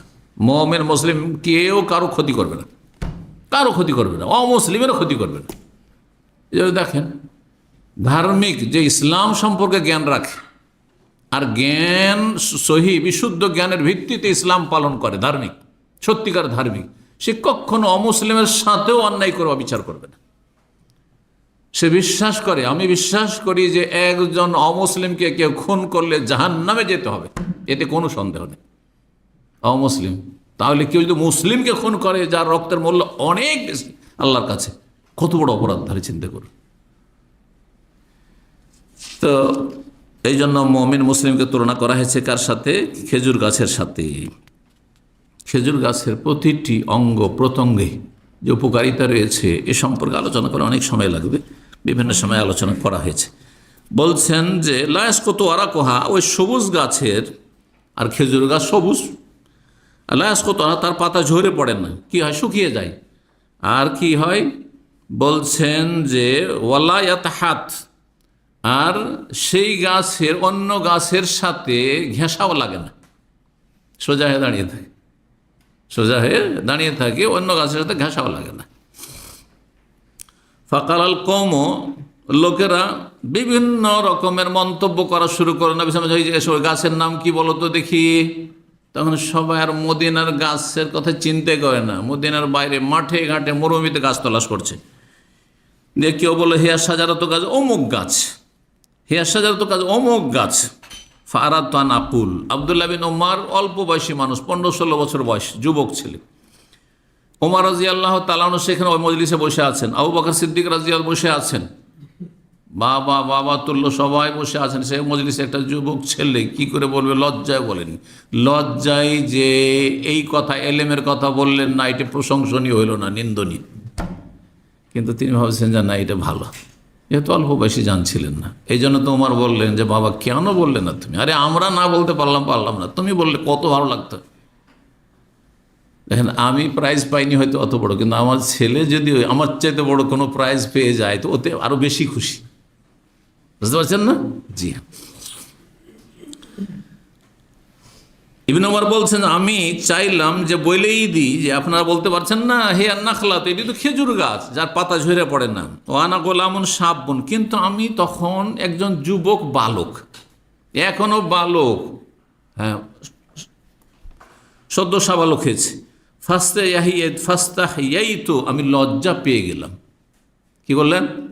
লজ্জা পেয়ে গেলেন, আর লজ্জায় মুখ খুললেন না, বললেন না। নবী সাল্লাল্লাহু আলাইহি ওয়াসাল্লাম দেখলেন যে কেউ যখন জবাব দিতে পারলো না, অথচ ইবনে ওমর জানছিলেন, বললেন হে নাখলা, তো ওটা খেজুর গাছ, তোমার তলাশ করি পাও না, খেজুর গাছের পাতা ঝরে পড়ে না।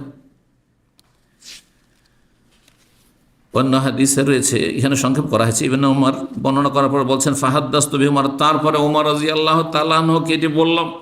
বা ওমর রাজি, অন্য হাদিসে হচ্ছে ওমর রাদিয়াল্লাহু ছিলেন সেখানে, বললেন হ্যাঁ ওমর রাজি, বললাম কি বললেন, আব্বাকে বলছেন আব্বা নবী সাল্লাল্লাহু আলাইহি ওয়াসাল্লাম খেজুর গাছ বলবে, এটা তো আমি জানি, কিন্তু আপনি বসে আছেন, আবু বকর বসে আছেন, মুরব্বিদের সামনে কি করে বলবো, বেয়াদবি হবে, লজ্জা, আমি বলিনি। বলছে বাবা বললে না কেন?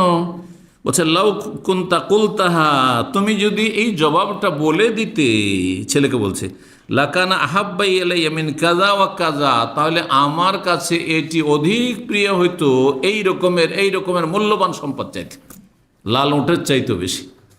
জি, লাল উটের চাইতেও বেশি আমার কাছে মূল্যবান সম্পদ হতো যে আমার ছেলে জবাব দিতে পেরেছে। আপনার ছেলে যদি কোনো কম্পিটিশনে জবাব দিতে পারে, আর আপনি চুপচাপ বসে, আপনি জানেন না, মানে আপনি পারছেন না, ও তো আপনাকে কোনো রকমের লজ্জা লাগবে না যে আমি পারছি না কেন, আপনার ছেলে পেরেছে, এটাই আপনার খুশির বিষয়। জি, তো এই যে লজ্জার কথা, লজ্জা যদি, যেমনটা বললাম, তাহলে লজ্জা যদি ভালো কাজে উৎসাহিত করে, উদ্বুদ্ধ করে, আগ্রহী করে, আর গুনহার কাজ থেকে বিরত রাখে, তাহলে প্রশংসনীয়। কিন্তু লজ্জা যদি এলমে আমলে বাধাগ্রস্ত করে, তাহলে সেটি প্রশংসনীয় নয়, আপত্তিকর সেটি। 4123 নম্বর হাদিস, হাদিস বর্ণনা করছেন আনাস রাদিয়াল্লাহু তাআলা, তিনি বলেন জাআত ইমরাতুন নবী সাল্লাল্লাহু আলাইহি ওয়াসাল্লাম, জনৈক মহিলা একদিন নবী সাল্লাল্লাহু আলাইহি ওয়াসাল্লামের কাছে আসলো। মজলিসে নবী সাল্লাল্লাহু আলাইহি ওয়াসাল্লাম এরকম বসে আছেন, এই নয় যে নির্জনে বেগানা মহিলা এসে কোনো কথা বলবে, জায়েজ নয়, কারণ ফিতনার কারণ হইতে পারে। তো যদিও নবী সাল্লাল্লাহু আলাইহি ওয়াসাল্লামের কাছে ফিতনার কারণ না, কিন্তু শরীয়তের বিধান তো আপন জায়গায় একই রকম না, সেই জন্য বলছি। নবী সাল্লাল্লাহু আলাইহি ওয়াসাল্লামের মজলিসে একজন মহিলা আসলো, এসে তারেজু আলী নাফসাহা, নিজেকে নবী সাল্লাল্লাহু আলাইহি ওয়াসাল্লামের সামনে পেশ করে দিল যে ইয়া রাসূলুল্লাহ, ওয়াহাবতু নাফসি লাকা ইয়া রাসূলুল্লাহ। অন্য হাদিসে রয়েছে, আমি নিজের নফসকে, নিজের জীবনটিকে আপনার জন্য হেবা করে দিলাম। হেবা বুঝেন তো, আমাদের জমি জায়গার হেবা হয়, হেবা বিল, কাউকে দান, হ্যাঁ দান করা। এই হেবার কথা কোরআনে কারীমে আল্লাহ বর্ণনা করেছেন সূরা আহজাবে, ওয়াহাবাত নাফসাহা লিন-নবী, যদি কোনো মহিলা এসে নবী সাল্লাল্লাহু আলাইহি ওয়াসাল্লামের কাছে নিজেকে হেবা করে, মানে উৎসর্গ করে, পেশ করে যে ইয়া রাসূলুল্লাহ, আমাকে আপনি বিয়ে করে নেন, আমি আপনার সাথে বিয়ে বসতে চাই। ইন আরাদান নবী আইয়াস্তানকে, আর নবী সাল্লাল্লাহু আলাইহি ওয়াসাল্লাম যদি চান, বাধ্য না বিয়ে করতে, যদি চান যে আমি পছন্দ করব, বিয়ে করব, খালিসাতান লাকা, হে নবী আপনার জন্য এটি বিশেষ মাসআলা, খাস, মিন দুনিল মুমিন, অন্য মুসলিমদের জন্য চলবে না। তাহলে এখানেও নবী সাল্লাল্লাহু আলাইহি ওয়াসাল্লামের জন্য বিশেষ ছাড় ছিল কি, যে বিনা মাহরে কোনো মহিলা যদি পেশ করে যে আমি নিজেকে উৎসর্গ করছি আপনার জন্য ইয়া রাসূলুল্লাহ, তাহলে নবী সাল্লাল্লাহু আলাইহি ওয়াসাল্লাম বিনা মোহরে তাকে সাদরে স্ত্রী হিসাবে গ্রহণ করতে পারতেন। কিন্তু আপনার জন্য, আমার জন্য কেউ যদি এসে পেশ করে দেয়, আপনাকে পছন্দ লাগলো, আর মজলিসে বললো যে আমি আপনাকে বিয়ে করতে চাই, পেশ করা জায়েজ রয়েছে যদি ফিতনার আশঙ্কা, নির্জনে নয়। আবার তারপরে তাহলে আমার নাম্বারটা রেখে নেন, আপনার নাম্বারটা দেন, আর যোগাযোগ শুরু হয়ে গেল, তাহলে হারাম। বুঝতে পারছেন? কিন্তু হইল মজলিসে হয়ে গেল, আর ফিতনার কোনো আশঙ্কা নেই। আর তারপরে আপনি চিন্তাভাবনা করলেন যে মেয়েটির বিয়ে করতে চেয়েছে, আমি বিয়ে করবো কি করবো না, চিন্তাভাবনা করি, ইস্তেখারা করি, আর তারপরে যদি করেন, বিয়ে না করেন তো না করে দিলেন, আর যদি করেন তাহলে মোহর দিয়ে বিয়ে করতে হবে, মোহর দিয়ে বিয়ে করতে হবে। জি, এইটি হচ্ছে পার্থক্য রাসূলুল্লাহ সাল্লাল্লাহু আলাইহি ওয়াসাল্লামের সাথে। যখন এই মহিলা নিজেকে পেশ করে দিল নবী সাল্লাল্লাহু আলাইহি ওয়াসাল্লামের সামনে, কি বলে, হাল্লাকা হাজাতুন ফিয়া, আপনি কি আমার প্রয়োজন মনে করছেন, মানে আমাকে স্ত্রী হিসাবে গ্রহণ করার প্রয়োজন বোধ করছেন? ফাকালাত ইবনাতুহু, ওই সময় আনাস রাদিয়াল্লাহু তাআলা আনহুর নবী সাল্লাল্লাহু আলাইহি ওয়াসাল্লাম জীবদ্দশায় নাই, হাদিস হয়ে গেল নবী সাল্লাল্লাহু আলাইহি ওয়াসাল্লাম জীবদ্দশায়। কিন্তু এই ঘটনা যখন বর্ণনা করছেন আনাস রাদিয়াল্লাহু তাআলা আনহু, তখন বয়স তার হয়ে গেছে, তার মেয়ে সাবালিকা হয়েছে। কারণ আনাস রাদিয়াল্লাহু তাআলা আনহু তো নবী সাল্লাল্লাহু আলাইহি ওয়াসাল্লাম জীবদ্দশায়, হ্যাঁ, একজন যুবক ছেলে ছিল, আর খাদেম ছিল, ছোট ছেলে। তো পরে যখন হাদিসটি বর্ণনা করছেন তার জামানায়, নবী সাল্লাল্লাহু আলাইহি ওয়াসাল্লাম ইন্তেকালের পরে আনাস, তখন তার মেয়ে শুনছিল ঘটনাটি, যে একজন মহিলা আসলো আসার পরে নবী সাল্লাল্লাহু আলাইহি ওয়াসাল্লামের সামনে নিজেকে পেশ করে দিল, বলে যে ইয়া রাসূলুল্লাহ, আমার কি প্রয়োজন, আপনি বোধ করছেন বিয়ে করবেন? যদি বিয়ে করেন তো আমি প্রস্তুত আছি। ফাকালাত ইবনাতুহু, আনাসের মেয়ে তখন বলল, মা আকাল্লাহ ইয়া আহা, এই মহিলা কত নির্লজ্জ, এ মহিলা কতই বেহায়া নির্লজ্জ, এত কি আর নির্লজ্জ হয়? কি করে এসে বলছে যে আমাকে বিয়ে করে নেন, হ্যাঁ আমি আপনার জন্য নিজেকে উৎসর্গ করে দিচ্ছি। ফাকালা, তখন আনাস বলছেন মেয়েকে ধমক দিয়ে, হেয়া খায়রুম মিনকি, ওই মহিলাটি তোমার চাইতে নেক, তোমার চাইতে ভালো। জি, কেন? আরাজাত আলা রাসূলিল্লাহ নাফসাহা, সে রাসূলুল্লাহ সাল্লাল্লাহু আলাইহি সাল্লামকে তার জীবনটা পেশ করেছিল। হ্যাঁ, নবী সাল্লাল্লাহু আলাইহি সাল্লামের সামনে নিজেকে উৎসর্গ করেছে। তার বড় আশা আকাঙ্ক্ষা ছিল যে নবী সাল্লাল্লাহু আলাইহি সাল্লামের যদি সহধর্মিণী হয়ে আল্লাহর কাছে যেতে পারি এবং জান্নাতি হইতে পারি, ঠিক কিনা, এ মর্যাদা পাওয়ার জন্য। তাহলে তার মধ্যে দিনদারি পরেশগারি ছিল বলেই তো পেশ করেছে। তোমার চাইতে ভালো, তোমার চাইতে ভালো সেই মহিলা, আর তুমি এটিকে আইবের বিষয় মনে করছো। এইরকমই আমাদের সমাজে অনেক লজ্জা আছে ভালো কাজে বাধা দেয়। এর উদাহরণ দিই, না হলে বুঝবেন না। আমাদের সমাজে ছেলে পক্ষ প্রস্তাব দেয়, মেয়ে পক্ষ জীবনে প্রস্তাব দেয়। আপনার মেয়ে সাবালিকা হয়েছে, আর একটা ছেলে পছন্দ, আর বলবেন যে বাবা তুমি বিয়ে করলে আমার মেয়ে তোমার জন্য আছে। অথবা হ্যাঁ, ছেলের বাবাকে যে আপনার তো ছেলে আছে আর আমার মেয়ে আছে, তো আমার মেয়েটা আপনার ছেলেকে দিতে চায় না। এটা আইবের বিষয় হয়ে গেল সামাজিকভাবে, আমাদের পারিবারিক বা সামাজিকভাবে এটি বড় দূষণীয় বিষয়। তাহলে এর কারণে আপনি একটা ভালো ছেলে হাতছাড়া, ওর তো গায়েব জানেন না যে আপনি মেয়ে দেবেন। অনেক সময় হয় কি যে পয়সাওয়ালা অথবা প্রভাবশালী বংশ অথবা এলেমওয়ালা মানুষ, হ্যাঁ মেয়ের বাবা, তখন ওই একটা ছেলে ভাবছে যে আমি তো গরিব মানুষ, অথবা আমি তো একটা সাধারণ পরিবারের আর আলেম পরিবারের মেয়ে, অথবা পয়সাওয়ালা পরিবারের মেয়ে, প্রভাবশালী বংশ, সেই বংশে কেউ মেয়ে দেয় আমাদেরকে, ও কল্পনাও করতে পারেনি। গায়েব তো আর অন্তর কথা জানে না। কিন্তু যার কারণে কি হইলো, আপনি একটা ভালো ছেলে হাতছাড়া করে দিলেন। আপনি বলতে পারতেন, আপনি সাহাবায়ে কেরাম অহরহ বলেছেন, অহরহ ছেলে পছন্দ হয়েছে, বলেছেন যে আমার মেয়ে আছে, তোমার সাথে বিয়ে দিই তুমি চাইলে, হ্যাঁ ঠিক আছে, কোনো লজ্জা নেই। আচ্ছা হইল না, আমাদের সমাজে আরও জেহালাত কি আছে, যদি কথাবার্তা বিয়ে শাদীর হয়ে যায়, ছেলে পক্ষ থেকে হোক আর মেয়ে পক্ষ থেকে খুবই কম হয়, হয়ে গেল, আর তারপরে যদি বিবাহটা ভেঙে গেল, সারা জীবনের জন্য শত্রুতা থেকে গেল। কত মূর্খের মূর্খ এই সমাজ, বাস্তব কথা বলছি না। আমি আমার লাইফে শুধু একজন আলেমকে পেয়েছি, আছে হয়তো অনেক আলেমই, যে যাদের সাথে আমাদের বিয়ে শাদীর কথাবার্তা হয়েছিল, আমার এক ভাইয়ের, আর তারপরে বিয়ে শাদীটা আমাদের পক্ষ থেকে হইল না। কিন্তু আলহামদুলিল্লাহ আগে যে সুসম্পর্ক ছিল ওই রকমই আছে।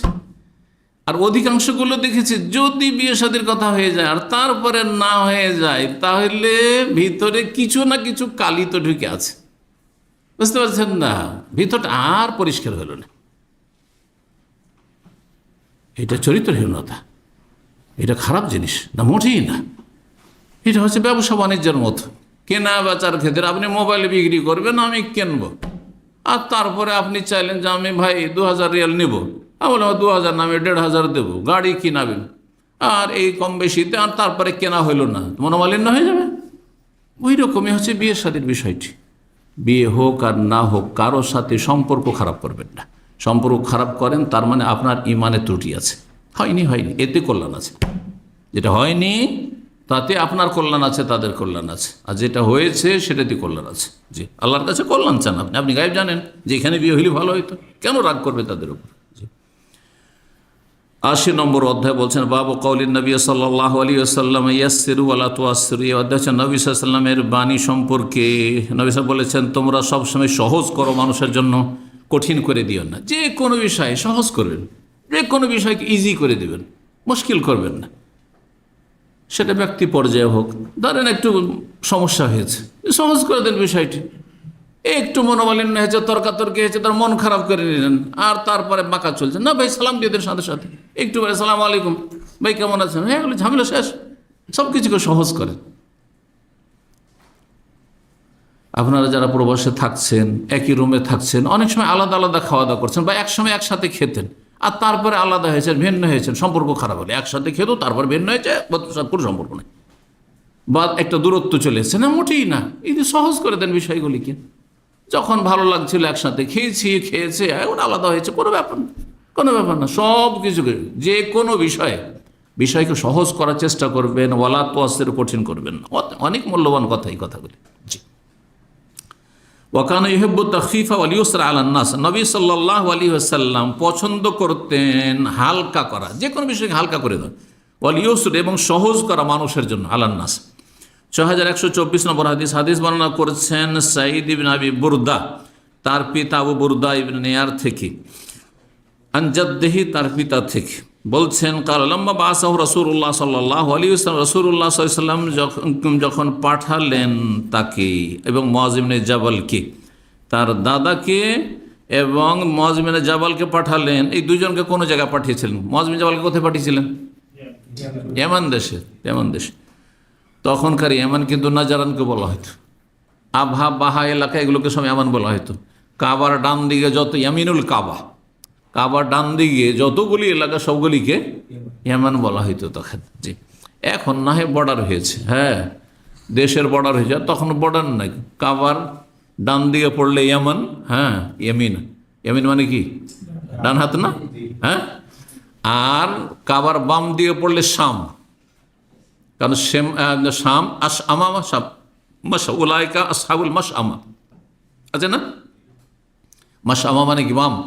জি, যেমন ইয়ামিনের বিপরীত শেমাল হয়, তেমনি মাশআমা শাম থেকে, শাম মানে বাম।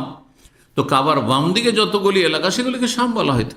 এই জন্য তখনকার যুগে তাবুক, তারপরে আপনার আর আজকালকার জামানার আপনার আরও যেসব শহরগুলি আছে, কোরাইয়াত, এগুলো সব ওদিকে শাম বলা হইতো, ওদিকটাকে শাম বলা হইতো। তো রাসূলুল্লাহ সাল্লাল্লাহু আলাইহি ওয়াসাল্লাম তাদেরকে পাঠিয়েছিলেন ইয়ামান দেশে, আর বলেছিলেন তাদেরকে ইয়াসসিরা, জনগণের জন্য দায়িত্বশীল হয়ে যাচ্ছেন, তোমরা সহজ করবে, ওয়ালা তুআসসিরা, কঠিন করে দেবে না, ওয়াবাশশিরা, তাদেরকে সুসংবাদ দেবে, মানে আশ্বস্ত করবে। ভাই কোনো কিছু আশা নেই, কেউ যদি আসে তো আশ্বস্ত করেন, দিতে পারেন, কম পারেন, বেশি পারেন, কিন্তু আশ্বস্ত করেন। আগে যদি না করে দেন তাহলে এতে হবে কি, মানুষ দূরে সরে যাবে। কিন্তু আশ্বস্ত করেন। আর কেউ ওয়ালা তুনাফিরা, ঘৃণা ছড়াবে না, ওয়া তাতাওয়া, আর দুইজন তোমরা দায়িত্বশীল যাচ্ছ, তোমরা পরস্পর মেলামেশা করে, মানে পরস্পর মিলিতভাবে, সম্মিলিতভাবে কাজ করবে, একমত হয়ে কাজ করবে, সহমত হয়ে কাজ করবে, আপোষে বিরোধী না হয়ে যায়। এখন দুইজন দায়িত্বশীল কি দুইজনে যদি ফাটাফাটি শুরু করে দেয়, তো জনগণ তো হতভম্ব হয়ে যাবে যে দুইজন এসছেন নবী সাল্লাল্লাহু আলাইহি ওয়াসাল্লাম পক্ষে দায়িত্বশীলী, আর আপোষে তারাই কি করছে, গন্ডগোল করছে। এই ওয়াতাতাওয়া, তোমরা সম্মিলিতভাবে কাজ করবে। কাল আবু মুসা আশআরী রাদিয়াল্লাহু তাআলা বলেন, ইয়া রাসূলুল্লাহ, ইন্না বিআরদিন, আমরা এমন অঞ্চলে বসবাস করি, ইউসনাউ ফিহা শারাবুন মিনাল আসাল, যেখানে মদ তৈরি করা হয়, মিনাল আসাল, মধু থেকে, মধু দিয়ে মদ তৈরি করতো তাহলে সেই যুগে। ইউকালু লাহু, সেই মদকে বলা হয় বিত', সে মদের নাম হচ্ছে বিত'। ওয়া শারাবুন, আর এক ধরনের মদ তৈরি করা হয় মিনাশ শাইর, জব দিয়ে, গম দিয়ে, ভাত দিয়ে, পচা ভাত দিয়ে, বাসি ভাত দিয়ে, কত রকম মদ তৈরি হয়, হ্যাঁ, আঙ্গুর দিয়ে, খেজুর দিয়ে মদ তৈরি করে মদখোরেরা। ও শারাবু মিনাশ শাইর, আর মদ তৈরি হয় এক ধরনের জব থেকে, ইউকাল লাহুল মিজর, যেটাকে মিজর বলা হয়। তাহলে এক এক ধরনের মদের নাম আলাদা আলাদা, ভিন্ন ভিন্ন ছিল। ফাকালা রাসূল, কোনটা হারাম? উদ্দেশ্য হচ্ছে যে যেটা মধু দিয়ে তৈরি করা হয়, এমনি মধু তো ভালো জিনিস, কিন্তু মধুতে যদি নেশা চলে আসে, হ্যাঁ, মধুকে এমন করে দিল যে তাতে কি চলে আসলো, নেশা চলে আসলো, নেশাজাত হয়ে গেল, তাহলে হারাম হয়ে গেল তখন ভালো জিনিসটা। খেজুরের রস, আমাদের অঞ্চলে খেজুর আর তালের রস, অনেকে খেজুর রস, তালের রস দিয়ে মদ বানিত, ছোটোকালে দেখেছি, দেখিনি সরাসরি, কিন্তু জানতাম যে এই এলাকার লোকেরা ইয়ে খায়। তাল গাছ খুব অনেক বেশি ছিল, তো সেই এলাকা, আমি এক জায়গায় শিক্ষকতা করেছি, আমার বাড়ি থেকে প্রায় মোটামুটি 20-30 কিলোমিটার দূরে, মদিনা আসার আগে। তো ওই এলাকায় তাল গাছ অনেক বেশি, বরিন্দ্র এলাকা, উঁচা এলাকা, আর সেই এলাকার অনেক লোক আরে অনেক মুরব্বিগুলো নামাজও পড়তো, আবার ওই কি করতো, তালের তারিখে টক করে খাট্টা করে মদ বানিয়ে খেত, রোদরে রেখে দিল, আর তারপরে সেটাতে যখন নেশা চলে আসলো তখন খেত, মদ করে। তো কোনটা হালাল কোনটা হারাম এটা জিজ্ঞাসা ছিল। তখন নবী সাল্লাল্লাহু আলাইহি ওয়াসাল্লাম একটি কায়দা বলে, নীতিমালা বলে দিলেন, সার্কুলার। কোনটা হারাম? কুল্লু মুস্কিরিন হারামুন, প্রত্যেক এমন বস্তু, এমন খাদ্য বা পানীয় বস্তু যেটা নেশাজাত, যাতে নেশা চলে এসছে, সেটি হারাম। কারণ খেজুরকে যদি কেউ পানিতে ভিজিয়ে রেখে দেয়, এখন সন্ধ্যাবেলা ভিজালেন, সকালে খাবেন, তাহলে তাতে নেশা আসবে না। কিন্তু সেটা যদি 3-4 দিন ভিজিয়ে রেখে দেন, আর গরমের সময় যদি হয়, তো একেবারে নেশা চলে আসবে, নেশা চলে আসবে, হারাম হয়ে যাবে তখন। 6125 নম্বর হাদিস। হাদিস বর্ণনা করেছেন আনাস রাদিয়াল্লাহু তাআলা, তিনি বললেন যে নবী সাল্লাল্লাহু আলাইহি ওয়াসাল্লাম বলেছেন, ইয়াসসিরু, তোমরা সহজ করিও, ওয়ালা তুআসসিরু, কঠিন করিও না, ওয়াসাক্কিনু, আর তোমরা শান্ত করিও। কোথাও গেলে যেখানে থাকেন না কেন, পরিবেশকে অশান্ত করবেন না, যাতে করে শান্ত থাকে। ওয়ালা তুনাফিরু, আর ঘৃণা ছড়াবে না। 6126 নম্বর হাদিস। হাদিস বর্ণনা করেছেন মা আয়েশা রাদিয়াল্লাহু তাআলা, তিনি বলেন, মা খুইয়্যারা রাসূলুল্লাহ সাল্লাল্লাহু আলাইহি ওয়াসাল্লাম বাইনা আমরাইনি কাত্তু ইল্লা আখাযা আইসারাহুমা, রাসূলুল্লাহ সাল্লাল্লাহু আলাইহি ওয়াসাল্লামকে যদি স্বাধীনতা দেওয়া হইতো দুটো বিষয়ের মাঝে আল্লাহর পক্ষ থেকে, নবীকে স্বাধীনতা দেওয়া হতো কার পক্ষ থেকে? নবীকে স্বাধীনতা দাতাকে আল্লাহ, কারণ তার কাছে ওহী আসছে। তো আল্লাহ যদি কোনো মাসলা মাসাইলে বা কোনো বিষয়ে নবীকে ছাড় দিতেন যে এটাও করতে পারো ওইটাও করতে পারো, বোঝা গেছে না? তো কোনটা নিতেন? যেটা সহজ। এর একটা উদাহরণ দিই, স্পষ্ট উদাহরণ হাদিসে আছে। যখন নবী সাল্লাল্লাহু আলাইহি ওয়াসাল্লাম বললেন যে ইন্নাল্লাহ কাদ ফারাযা আলাইকুমুল হাজ্জা ফাহুজ্জু, আল্লাহ তোমাদের উপর হজকে ফরজ করেছে, তোমরা হজ করো। হাদিস আছে না, প্রসিদ্ধ হাদিস।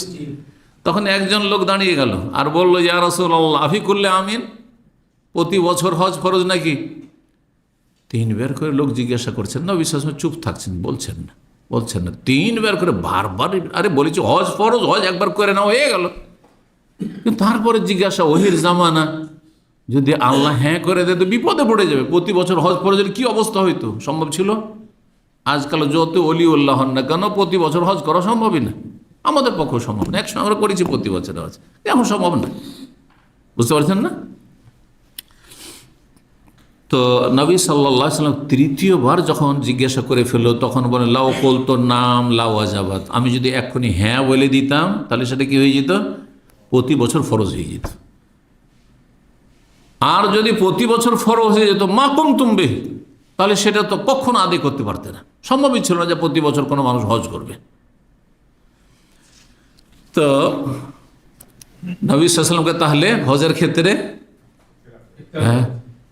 এখতিয়ার দেওয়া হয়েছে যে হে নবী, হজ ফরজ করলাম, তুমি যদি হ্যাঁ বলো যে জীবনে একবার হজ ফরজ, তো একবারই হজ ফরজ। আর যদি হ্যাঁ বলে দাও যে প্রতি বছর ফরজ, তাহলে প্রতি বছর ফরজ করে দেওয়া হবে।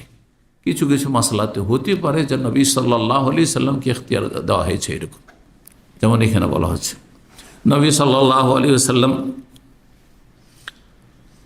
জিহাদের ক্ষেত্রে সিদ্ধান্ত নেওয়ার সময় অনেক সময় পরামর্শ করতেন। ওহুদের যুদ্ধের সময় পরামর্শ করেছিলেন যে ওহুদের যুদ্ধ আমরা কি মদিনার ভিতরে থেকে করব, যদি মদিনায় ঢুকে তখন তাদেরকে প্রতিহত করব, নাকি মাঠে ময়দানে গিয়ে। নবী সাল্লাল্লাহু আলাইহি ওয়াসাল্লামের মত কী ছিল? যে আমরা বাইরে যাব না, থাক, এখানেই থাকি, যদি কাছে আসে মদিনায় ঢুকতে আসে তখন প্রতিহত করবো, তখন মারবো তোদের। কিন্তু একদল সাহাবী কি বললেন, ইয়া রাসূলুল্লাহ, আমরা এত কাপুরুষে বাড়িতে বসে থাকবো, মাঠ ময়দানে গিয়ে লড়াই করব। কোনটা সহজ? আরে ঘরে সংসারে নিজের ছেলে মেয়েদের সামনে আছেন, কাছে আছেন, তাদের খোঁজ খবর রাখতে পারছেন, কিন্তু যখন ময়দানে 3 কিলোমিটার 4 কিলোমিটার দূরে যখন ওহুদের ময়দানে চলেন, তখন তার বাড়ির খোঁজ নাই। বাড়ির যদি পেছন দিক থেকে ইহুদিরা সেখানে বসবাস করে, গাদ্দারি করে তাদের ঢুকিয়ে দেয় কাফেরদেরকে এদিক থেকে, ভয় ছিল কি ছিল না? তো একটি সহজ আর একটি কঠিন, কিন্তু সাহাবাই কেরাম যখন কঠিনটাকে চয়েস করে নিল, বলে ঠিক আছে তাহলে তোমরা যখন সেটাই বলছো চলো যাও মাঠে গিয়ে লড়ো, বুঝতে পারছেন না? জি। তো তো রাসূলুল্লাহ সাল্লাল্লাহু আলাইহি ওয়াসাল্লামকে যখনই দুটো বিষয়ের মাঝে স্বাধীনতা দেওয়া হয়েছে, ইল্লা আখাযা আইসারাহু, তখন যেটি সহজ সেটিকে গ্রহণ করেছেন। মা লাম ইয়াকুন ইসমান, তবে গুনহার কাজ যেন না হয়। আবার সুবিধাবাদী হবেন না।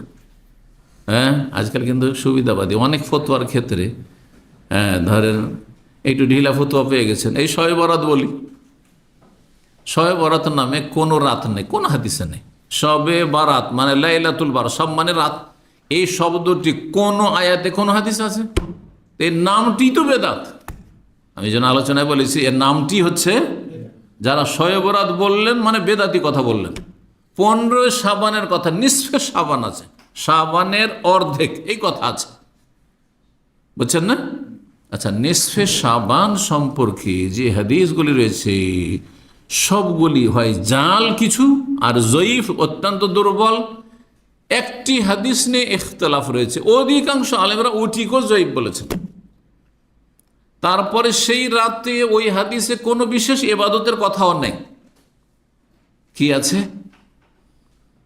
ওই রাতটিতে যদি আপনার মধ্যে দুটো ভালো গুণ থাকে তাহলে আল্লাহ আপনাকে মাফ করে দেবেন, এই কথা আছে। দুটো ভালো গুণ কি? হ্যাঁ, যদি তৌহিদ থাকে, কাকে মাফ করবেন না? ইল্লা লি মুশরিকিন আও মুসাহির, মুশরিককে মাফ করবেন না। তাহলে যারা মাজারপন্থী, পীরপন্থী, যারা মনে করে পীরেরা উদ্ধার করতে পারে, তাদেরকে আল্লাহ ক্ষমা করবেন না। যাদের মধ্যে শিরক আছে তাদেরকে মাফ করবেন না। আর মুসাহিন, মুসাহিনের দুটো ব্যাখ্যা, একটা হচ্ছে বেদাতি, মুবতাদি। বেদাতিকে আল্লাহ মাফ করবেন না। যারা মিলাদ করে, কেয়াম করে, যারা নিয়ত পড়ে, আর যারা আপনার ওই শবে বরাতে হালুয়া রুটি করে, দলে দলে গিয়ে কবর যায়, তাদেরকে আল্লাহ মাফ করবেন না। হলো না? আর মুসাহিনের আর একটি ব্যাখ্যা হচ্ছে বিদ্বেষী, যাদের অন্তরে বিদ্বেষ আছে, একে অপরকে ঘৃণা করে, ওকে দেখতে পারি না আমি, ওকে আমার ভালো লাগে না, ওকে আমি চাই না আমার সামনে। হ্যাঁ, ঘৃণা করে, কারোর সাথে বিদ্বেষ শত্রুতা আছে, ওকে আল্লাহ মাফ করবেন না। তাহলে এই দুটো বৈশিষ্ট্য আপনার মধ্যে, বা 3টি বৈশিষ্ট্য নিয়ে আসেন। কি? যে আপনি শিরকি আকীদা রাখবেন না, শিরকি আমল করবেন না, বেদাতি হবেন না, বেদাত মুক্ত হবেন, শিরক মুক্ত হবেন, দুটো হয়ে গেল। আর বিদ্বেষ, শত্রুতা, হিংসা মুক্ত হবেন, ভিতরে হিংসা শত্রুতা লালন করবেন না, তাহলে আল্লাহ মাফ করে দিবেন। আর কোন আমলের কথা বলেছেন? যে 15 শাবানের রাত, আজকের রাতে, এই রাতে তোমরা নফল পড়ো, সুযোগ আছে নাকি? কোথা থেকে? নবী সাল্লাল্লাহু আলাইহি ওয়াসাল্লাম পড়েছেন? কোন সাহাবী পড়েছেন? বোঝা গেছে না? তারপরে হাদিসটি অধিকাংশ আইম্মায়ে কেরাম কোন জয়ীফ বলেছেন। এখন আলবানী রাহিমাহুল্লাহ হাসান বলে দিয়েছে, এইখানে আলবানীর মর্যাদা বাড়িয়ে দিলেন আপনি, বেদাতি হইও। কথা বলছেন না, অথচ আলবানী আপনার কাছে মুসলিম কিনা তাই আপনি বিশ্বাস করেন না। আপনি আলবানীকে গালবন্ধ করছেন আপনি, আর এখানে আলবানীর মর্যাদা বেড়ে গেল। সুবিধাবাদী না, সুবিধাবাদী হইলে হবে না, হক্কানি হইতে হবে। জি, যেখানে সুবিধা, যেমন আপনি একজন হানাফি মযহাবের লোক, আর 3 তালাক দিয়ে দিলেন, আর দেওয়ার পরে দেখলেন যে 3 তালাক দিয়ে দিয়েছি একসাথে, তো হানাফি থাকলে তো 3 তালাক 3 হয়েই গেছে। সব কিছুতে, নামাজে হানাফি, রোজায় হানাফি, হজে হানাফি, জাকাতে হানাফি, সব কিছুতে হানাফি, কিন্তু 3 তালাকের মাসলাতে লামযহাবী হয়ে গেলেন। এসে আহলে হাদিস মাদ্রাসায় চলে আসলেন, ফতোয়া নিয়ে চলে গেলেন আপনি যে 3 তালাক 1 তালাকই হয়। আর একজন আহলে হাদিস আলেম, হ্যাঁ, দিল আপনার জন্য একবার বিবিকে হালাল করে, না আপনার জন্য না, সেটা যে কোরআন সুন্নাহর গিয়ারে থাকবে তার জন্য সেটি, এটি হচ্ছে কারণ। আপনি এখানে সুবিধাবাদী হয়ে গেলেন, সব কিছুতে হানাফি থাকবো, বা অন্য মযহাবেও যারা 3 তালাক বলছে তাদের ওই মযহাবই থাকবো, আর আমি শুধু এই তালাকের মাসলাতে কি হয়ে যাব? গায়র মুকাল্লিদ লামযহাবী আহলে হাদিস হয়ে যাব। চলবে? মোটেই চলবে না। জি, মালাম এখন ইসমান, যতক্ষণ গুনাহ না, আপনার জন্য গুনাহ, কারণ আপনি তো কোরআন হাদিসের গিয়ারে না, তাহলে আপনি এখানে কেন আসছেন? আপনি মযহাবের উপর থাকছেন, মযহাবের উপর থাকেন। আপনার মযহাব বলছে 3 তালাক হয়ে গেছে, আর না হইলে সবটা ঠিক করে এসে সবগুলি সঙ্গে, নামাজও সালাফি হন, আহলে হাদিস হন, রোজা তো আহলে হাদিস, আর হজ, জাকাত, ইবাদত, বন্দেগী, আখলাক, আমল, বিয়ে, শাদী, সব কিছুতে। বিনা ওলিতে বিয়ে হয় না? হয় না? হয় না। এটা হচ্ছে হাদিসের কথা, কিন্তু হানফি মযহাবে সাবালিকা হইলে বিয়ে হয়ে যায়। এই জন্য কোর্ট ম্যারেজ এই নয় যে ইসলাম বিরোধী, তাদের হানফি মযহাব মোতাবেক তাদের কোর্ট চলছে। কথা বুঝতে পারছেন? এই জন্য কাজী পড়িয়ে দিচ্ছে। হ্যাঁ, গিয়ে কোর্ট ম্যারেজ হয়ে যাচ্ছে, কাজী পড়িয়ে দিল। কেন? কারণ আপনার কোর্ট চলছে, আদালত চলছে। হ্যাঁ, সেখানকার সংখ্যাগরিষ্ঠ যেহেতু হানাফি, সুতরাং হানাফি ফেকা হিসাবে তাদের কোর্ট চলছে, ভারতে হোক, বাংলাদেশ হোক, পাকিস্তানে হোক। সুতরাং ওখানে তার বিয়ে পড়িয়ে দিয়েছে তারা। এখন আপনি এখানে গিয়ে সুবিধাবাদী হয়ে যাবেন যে এখানে যেহেতু আমার মেয়েটা চলেই গেছে পালিয়ে, অথবা আমি নিয়ে চলে এসেছি একটা মেয়েকে, বা আমার ছেলে নিয়ে চলে এসেছে, ওখানে গিয়ে হানাফি হয়ে গেলেন। আর যখন তালাকের মাসলা হলো তখন সালাফি হয়ে গেলেন। চিন্তা করেন আপনি, সুবিধাবাদী হওয়া চলবে? যে এখানে তো চলবে, কিছু কিছু মজহাবে আছে বিনা ওলিতে সাবালিকা মেয়ে হলে চলে, না বালিকার শুধু চলে না। এই কথা বলার অধিকার নেই। লা নিকাহ ইল্লা আইয়ুমা ইমরাতিন, যে কোনো মহিলা, যে কোনো মহিলার কথা বলেছে, যে কোনো স্তরে, সে কুমারী হোক, অকুমারী হোক, তালাকপ্রাপ্ত হোক, বিধবা হোক, যাই হোক না কেন, নাবালিকা হোক, সাবালিকা হোক, সবার ক্ষেত্রে আইয়ুমা ইমরাত। জি, যাকে উদাহরণ দিচ্ছিলাম কিসের, গোনার কাজে যাবেন না। গোনা যদি না হয় তো যেটা হালকা সেটা করবেন। কারণ সফরে আপনার জন্য কসরের ছাড় আছে কি নেই? বরং কসর করাই উত্তম। তারপর রোজাতে ছাড় আছে কি নেই? এখন আপনি কষ্ট করে রোজা রাখবেন, রোজা রাখতে পারেন সফরে, কিন্তু যদি কষ্ট হয় কেন রাখবেন আপনি, যেখানে সফরে আপনার ছাড় আছে? তো নবী সাল্লাল্লাহু আলাইহি সাল্লামকে যখন অপশন দেওয়া হয়েছে, তো দুটোর মাঝে যেটা বেশি সহজ সেটা নিয়েছেন। সফরে রোজা ছাড়াটা সহজ, রোজা রাখাটা কঠিন। 4 রাকাতের জায়গায় 2 রাকাত পড়া সহজ, 4 রাকাতটা কঠিন। এরকম বহু উদাহরণ হইতে পারে শরীয়তে। জি, তারপরে বলছে ফাইন কানা ইসমান, যদি গুনহার কাজ হইতো, কানা আবাদান নাসে মিনহু, সবচেয়ে দূরে থাকতে রাসূলুল্লাহ সাল্লাল্লাহু আলাইহি ওয়াসাল্লাম গুনহার কথা কাজ থেকে। ওমান তাকামা রাসূলুল্লাহ সাল্লাল্লাহু আলাইহি নাফসিহি ফি শাইইন কাত, রাসূলুল্লাহ নিজের জন্য কখনো কারো থেকে প্রতিশোধ নেননি। নবী সাল্লাল্লাহু আলাইহি ওয়াসাল্লামের সাথে যতই খারাপ ব্যবহার করুক না কেন, খারাপ আচরণ করুক না কেন, নবী সাল্লাল্লাহু কখনো প্রতিশোধ নেননি। ইল্লান্তুন তাহাকা হুরমাতুল্লাহ, তবে আল্লাহ রাব্বুল আলামিনের নিষেধাজ্ঞা যদি লঙ্ঘন করা হইতো, কেউ চুরি করেছে তাহলে অবশ্যই হাত কাটতেন।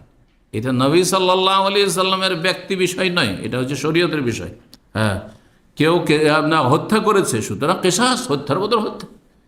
কেউ জেনায় লিপ্ত হয়েছে, সুতরাং বিবাহিত রজম করতে হবে, করেছেন নবী সাল্লাল্লাহু আলাইহি ওয়াসাল্লাম, করতে নির্দেশ দিয়েছেন। ইল্লান্তুন তাহুরমাতুল্লাহ, যদি আল্লাহ নিষেধাজ্ঞা লঙ্ঘন করা হয়তো, ফায়ান্তাকিমু বিহালিল্লাহ, তখন প্রতিশোধ নিতেন। কার জন্য? নিজের জন্য, লিল্লাহ, আল্লাহর জন্য। 6127 নম্বর হাদিস মনে করছেন আজরাক বিন কায়েস বলছে, কুন্না আলা শাতিয়া নাহরি বিল আহওয়াজ, ঘটনা একটি, বলছেন আমরা আহওয়াজ নামক অঞ্চলের একটি নদীর কিনারায় ছিলাম। কে বলছেন? আজরাক বিন কায়েস ঘটনা করেছেন নবী সাল্লাল্লাহু আলাইহি ওয়াসাল্লামের পরে। এই আহওয়াজ কোথায় রয়েছে? ইরাক এবং ইরানের মধ্যবর্তী এলাকায় একটি বিস্তর অঞ্চলের নাম হচ্ছে আহওয়াজ, এখনও সেই নামে পরিচিত এলাকা। কাদ নাযাবা আনহুল মা, সেখানকার পানি, সেই নদীর বা নালার পানি শুকিয়ে গিয়েছিল। ফাজা আবু বারজা আল আসলামী আলা ফারাসিন, আবু বারজা আসলামী রাদিয়াল্লাহু তাআলা সাহাবী ওখানে ছিলেন। তিনি তার ঘোড়ার পিঠে চড়ে আসলেন, আর আসার পরে সলাৎ পড়তে লাগলেন। ও খাল্লা ফারাসাহু, সেই সময় যখন সলাৎ পড়তে লাগলেন তখন তার ঘোড়াটিকে বাঁধলেন না, ছেড়ে দিলেন, ঘোড়াকে ছেড়ে দিয়েছেন। ফান্তালাকাতিল ফারাস, তখন ঘোড়া চলতে লাগলো, আর যেতে যেতে অনেক দূরে চলে গেল ঘোড়া। এখন এই ঘোড়া এদিকে দূরে চলে যাচ্ছে, আর তিনি সলাৎ পড়তে আছেন। ওই অবস্থায় যদি সলাৎ শেষ করে ঘোড়ার দিকে যান তো অনেক দূরে চলে যাবে, ঘোড়া ধরতে হয়তো পারবেন না, আর সেখানে অন্ধকার হয়ে যাবে। তখন কি করলেন? ফাতারাকা সলাতাহু, সলাৎ ছেড়ে দিয়ে, মানে সলাৎ ভঙ্গ করলেন না, সলাৎ অবস্থাতে তিনি অতাবিহা, তার পিছু করলেন, ওই ঘোড়ার পিছু করলেন। হাত্তা আদরাকাহা, তারপর সেটাকে ধরে ফেললেন, পেয়ে গেলেন এবং সেটাকে ধরে ফেললেন। সুম্মা যা, তারপরে আসলেন, ফাকাদা সলাত, তারপরে সলাতটি আদায় করলেন, সম্পূর্ণ করলেন। অফিনা রাজুল্লাহ রায়ুন, কিন্তু সেখানে আমাদের মাঝে একজন এমন লোক ছিল, তার বিভ্রান্তিকর মত ছিল। মাঝে মাঝে ও কিন্তু বিভ্রান্তিকর মত পেশ করতো, আজব কথাবার্তা বলতো, আর মানুষের মাঝে ঝামেলা বাঁধাইতো। রায়ুন মানে রায়ুন ফাসাদুন, ফাখবালে ইয়াকুল, সে এসে বলতে লাগলো। তখন আবু বারজা আসলামী রাদিয়াল্লাহু তাআলা আনহু বার্ধক্যে পৌঁছে গেছেন, বৃদ্ধ মানুষ, মুরব্বী মানুষ, সাহাবী। আর এই লোক সাহাবী, ওনা কিচ্ছু না। এসে বলছে যে উনজুরু ইলা হাযা শেখ, জনগণ আরও আছে, তাদেরকে বলছে, দেখো এই বৃদ্ধকে, এই মুরব্বীকে দেখো কি করছে। তারাকা সলাতাহু মিন আজালি ফারস, একটা ঘোড়ার জন্য তার নামাজ ছেড়ে দিয়ে চলল। নামাজ ছেড়ে দিয়ে ঘোড়ার পিছনে ছুটলো। কেমন এই বৃদ্ধ লোক? ফাকবালা ফাকালা মা আন্নাফানি আহাদুন মুনযু ফারাকতু রাসূলুল্লাহ সাল্লাল্লাহু আলাইহি ওয়াসাল্লাম। তারপরে এই কথা যখন শুনতে পেলেন আবু বারজা, তখন তার দিকে উদ্দেশ্য করে বললেন যে শোনো, রাসূলুল্লাহ সাল্লাল্লাহু আলাইহি সাল্লামকে হারিয়ে দেওয়ার পরে, মানে নবী সাল্লাল্লাহু ইন্তেকালের পরে, নবী সাল্লাল্লাহু আলাইহি সাল্লামকে হারিয়ে দেওয়ার পরে কোনো ব্যক্তি আমাকে এইভাবে তিরস্কার করেনি। কেউ আমাকে তিরস্কার করেনি। দেখো দেখো এই বুড়োকে দেখো, হ্যাঁ, যে নামাজ ছেড়ে দিয়ে ঘোড়ার পিছনে ছুটেছে, এইভাবে যে তুমি যে তিরস্কার করলে, এটা আমাকে এখন পর্যন্ত কেউ করেনি। ওয়াকালা, আর তারপরে অজুহাত বললেন যে কেন আমি ঘোড়ার পিছনে ছুটলাম ফরজ সলাত অবস্থায়। ইন্না মানজেলি মোতারাখিন, আমার বাসা অনেক দূরে, আমার বাড়ি অনেক দূরে বাসস্থান। ফালাউ সাল্লাই, তো যদি আমি ওই সময় নামাজ চালিয়ে যেতাম, অতারাক্ত, আর যদি এই ঘোড়াকে ছেড়েই দিতাম যে যাচ্ছিস যা, লাম আতে আহলি ইলাল্লাহ, তো রাত পর্যন্ত আমি বাড়ি ফিরতে পারতাম না, অন্ধকার হয়ে যেত, ওটা রাতই হয়তো ফিরতে পারতাম বাড়ি, আর এখানে থাকা আমার পক্ষে সম্ভব ছিল না। ওয়াজাকারা, আর তারপর উল্লেখ করে আন্নাহু সাহেবান নবী সাল্লাল্লাহু আলাইহি ওয়াসাল্লাম ফারা আমিন তাইসিরি, নবী সাল্লাল্লাহু আলাইহি ওয়াসাল্লামের তিনি সঙ্গী সাহাবী ছিলেন এবং নবী সাল্লাল্লাহু আলাইহি ওয়াসাল্লাম সব সময় যে কোনো বিষয়কে সহজ করেছেন, এটা দেখেছেন তিনি। তা আমার জন্য সহজ হচ্ছে যে যাতে করে আমি পেরেশান না হই, কষ্ট না পাই, ঘোড়াটাকে ধরে ফেলি, সেই জন্য সালাত ছেড়ে আমি ঘোড়ার পিছনে ছুটলাম এবং ঘোড়াটিকে ধরলাম। আরেকটি হাদিস দিয়ে শেষ করছি। আবু হুরায়রা রাদিয়াল্লাহু তাআলা আনহু বলেন, তিনি বলেন যে আখবরাহু, জানিয়েছেন তার ছাত্র ওবায়দুল্লাহ বিন আব্দুল্লাহ বিন উতবা প্রখ্যাত তাবেঈ, আন্না আরাবিয়ান বালা ফিল মসজিদে, জনৈক বেদুইন এসে মসজিদে নববীতে পেশাব করে দিল। ঘটনা আপনারা শুনেছেন। ফাসারা ইলাইহিন নাস, তখন লোকেরা তার দিকে ঝাঁপিয়ে পড়লো সবাই, লিয়াকাউ বিহি, তাকে ধরার জন্য, হ্যাঁ, হয়তো তাকে মারধর করতে লাগবে। ফকাল আহম রাসূলুল্লাহ সাল্লাল্লাহু আলাইহি ওয়াসাল্লাম, তাদেরকে বললেন দাউহু, ছেড়ে দাও এই লোকটিকে, ওয়াহরিকু আলা বাউলিহি যানুবা মিন মাইন, এই কথা বললেন না যে ওই লোককে বলো যে পানি নিয়ে এসে ধুয়ে দিক, এটাও করলেন না। দেখেন উত্তম চরিত্র, অথচ এটা কোনো নাজায়েজ ছিল না। যে লোক পেশাব করলো তাকে যদি বলেন যে মসজিদ সাফ করে যা, কোনো খারাপ কথা হইল কি? চলবে, কিন্তু এই চলা কথা বললেন না, যেটা বেশি উত্তম আচরণ সেটাই করে রাসূলুল্লাহ সাল্লাল্লাহু আলাইহি ওয়াসাল্লাম। এটা আমাদের জন্য শিক্ষা রয়েছে। সাহাবীদেরকে বললেন যে আহরিকু আলা বাউলিহি জানুমান, এক বালতি ভর্তি পানি তার পেশাবের ওপর বহিয়ে দাও। জানুবান মানে ভর্তি বালতি, খালি বালতিকে বলা হয় না। আর সাজলান মিম্মা, সেটাও ভর্তি বালতি। আর দালউন মানে খালি বালতি। এগুলো পার্থক্য আরবিতে রয়েছে। যদি বালতিতে পানি না থাকে তাহলে ওর নাম হচ্ছে দলু। আজকাল কি বলছে আজকাল আরবি, কে বলতে পারেন? জানেন না মনে হয়। বালতির আরবি আপনারা কেন বালতি কেনেন না? হ্যাঁ, সাতাল, মাশাআল্লাহ বলতে পেরেছেন। সাতাল মানে বালতি হয়, কিন্তু খালি বালতি। আর আপনার জানুবান বা সাজলান, এগুলোর মানে হচ্ছে ভর্তি বালতি। ফাইন্নামা বয়স তু মুয়াসসিরিন ওয়ালাম তুবাসু মুয়াসসিরিন, কারণ তোমাদেরকে সহজ করার জন্য পাঠানো হয়েছে, তোমরা মানুষের জন্য সহজ করে বিষয়টিকে, আর তোমাদেরকে কঠোর করে পাঠানো হয়নি যে কঠোরতা অবলম্বন করবে। একজন পেশাব করে দিয়েছে, অসভ্য লোক বেদুইন, জানেন না মসজিদের এহতেরাম সম্মান, সেই জন্য, আর তার উপর কড়াকড়ি করবে, এই জন্য তোমাদেরকে পাঠানো হয়নি। এখানেই আজকের আলোচনা শেষ করছি। ও জাযাকুমুল্লাহ খাইর। আল্লাহ রাব্বুল আলামিন আপনাদের দিন দুনিয়া যেন বরকত দান করেন, সমস্ত বালা মুসিবত অনিষ্ট থেকে আল্লাহ যেন হেফাজতে রাখেন, রুজিতে বরকত দান করেন। সুবহান রাব্বিকা রাব্বিল ইজ্জাতি আম্মা ইয়াসিফুন ওয়া সালামুন আলাল মুরসালিন ওয়া আলহামদুলিল্লাহি রাব্বিল আলামিন।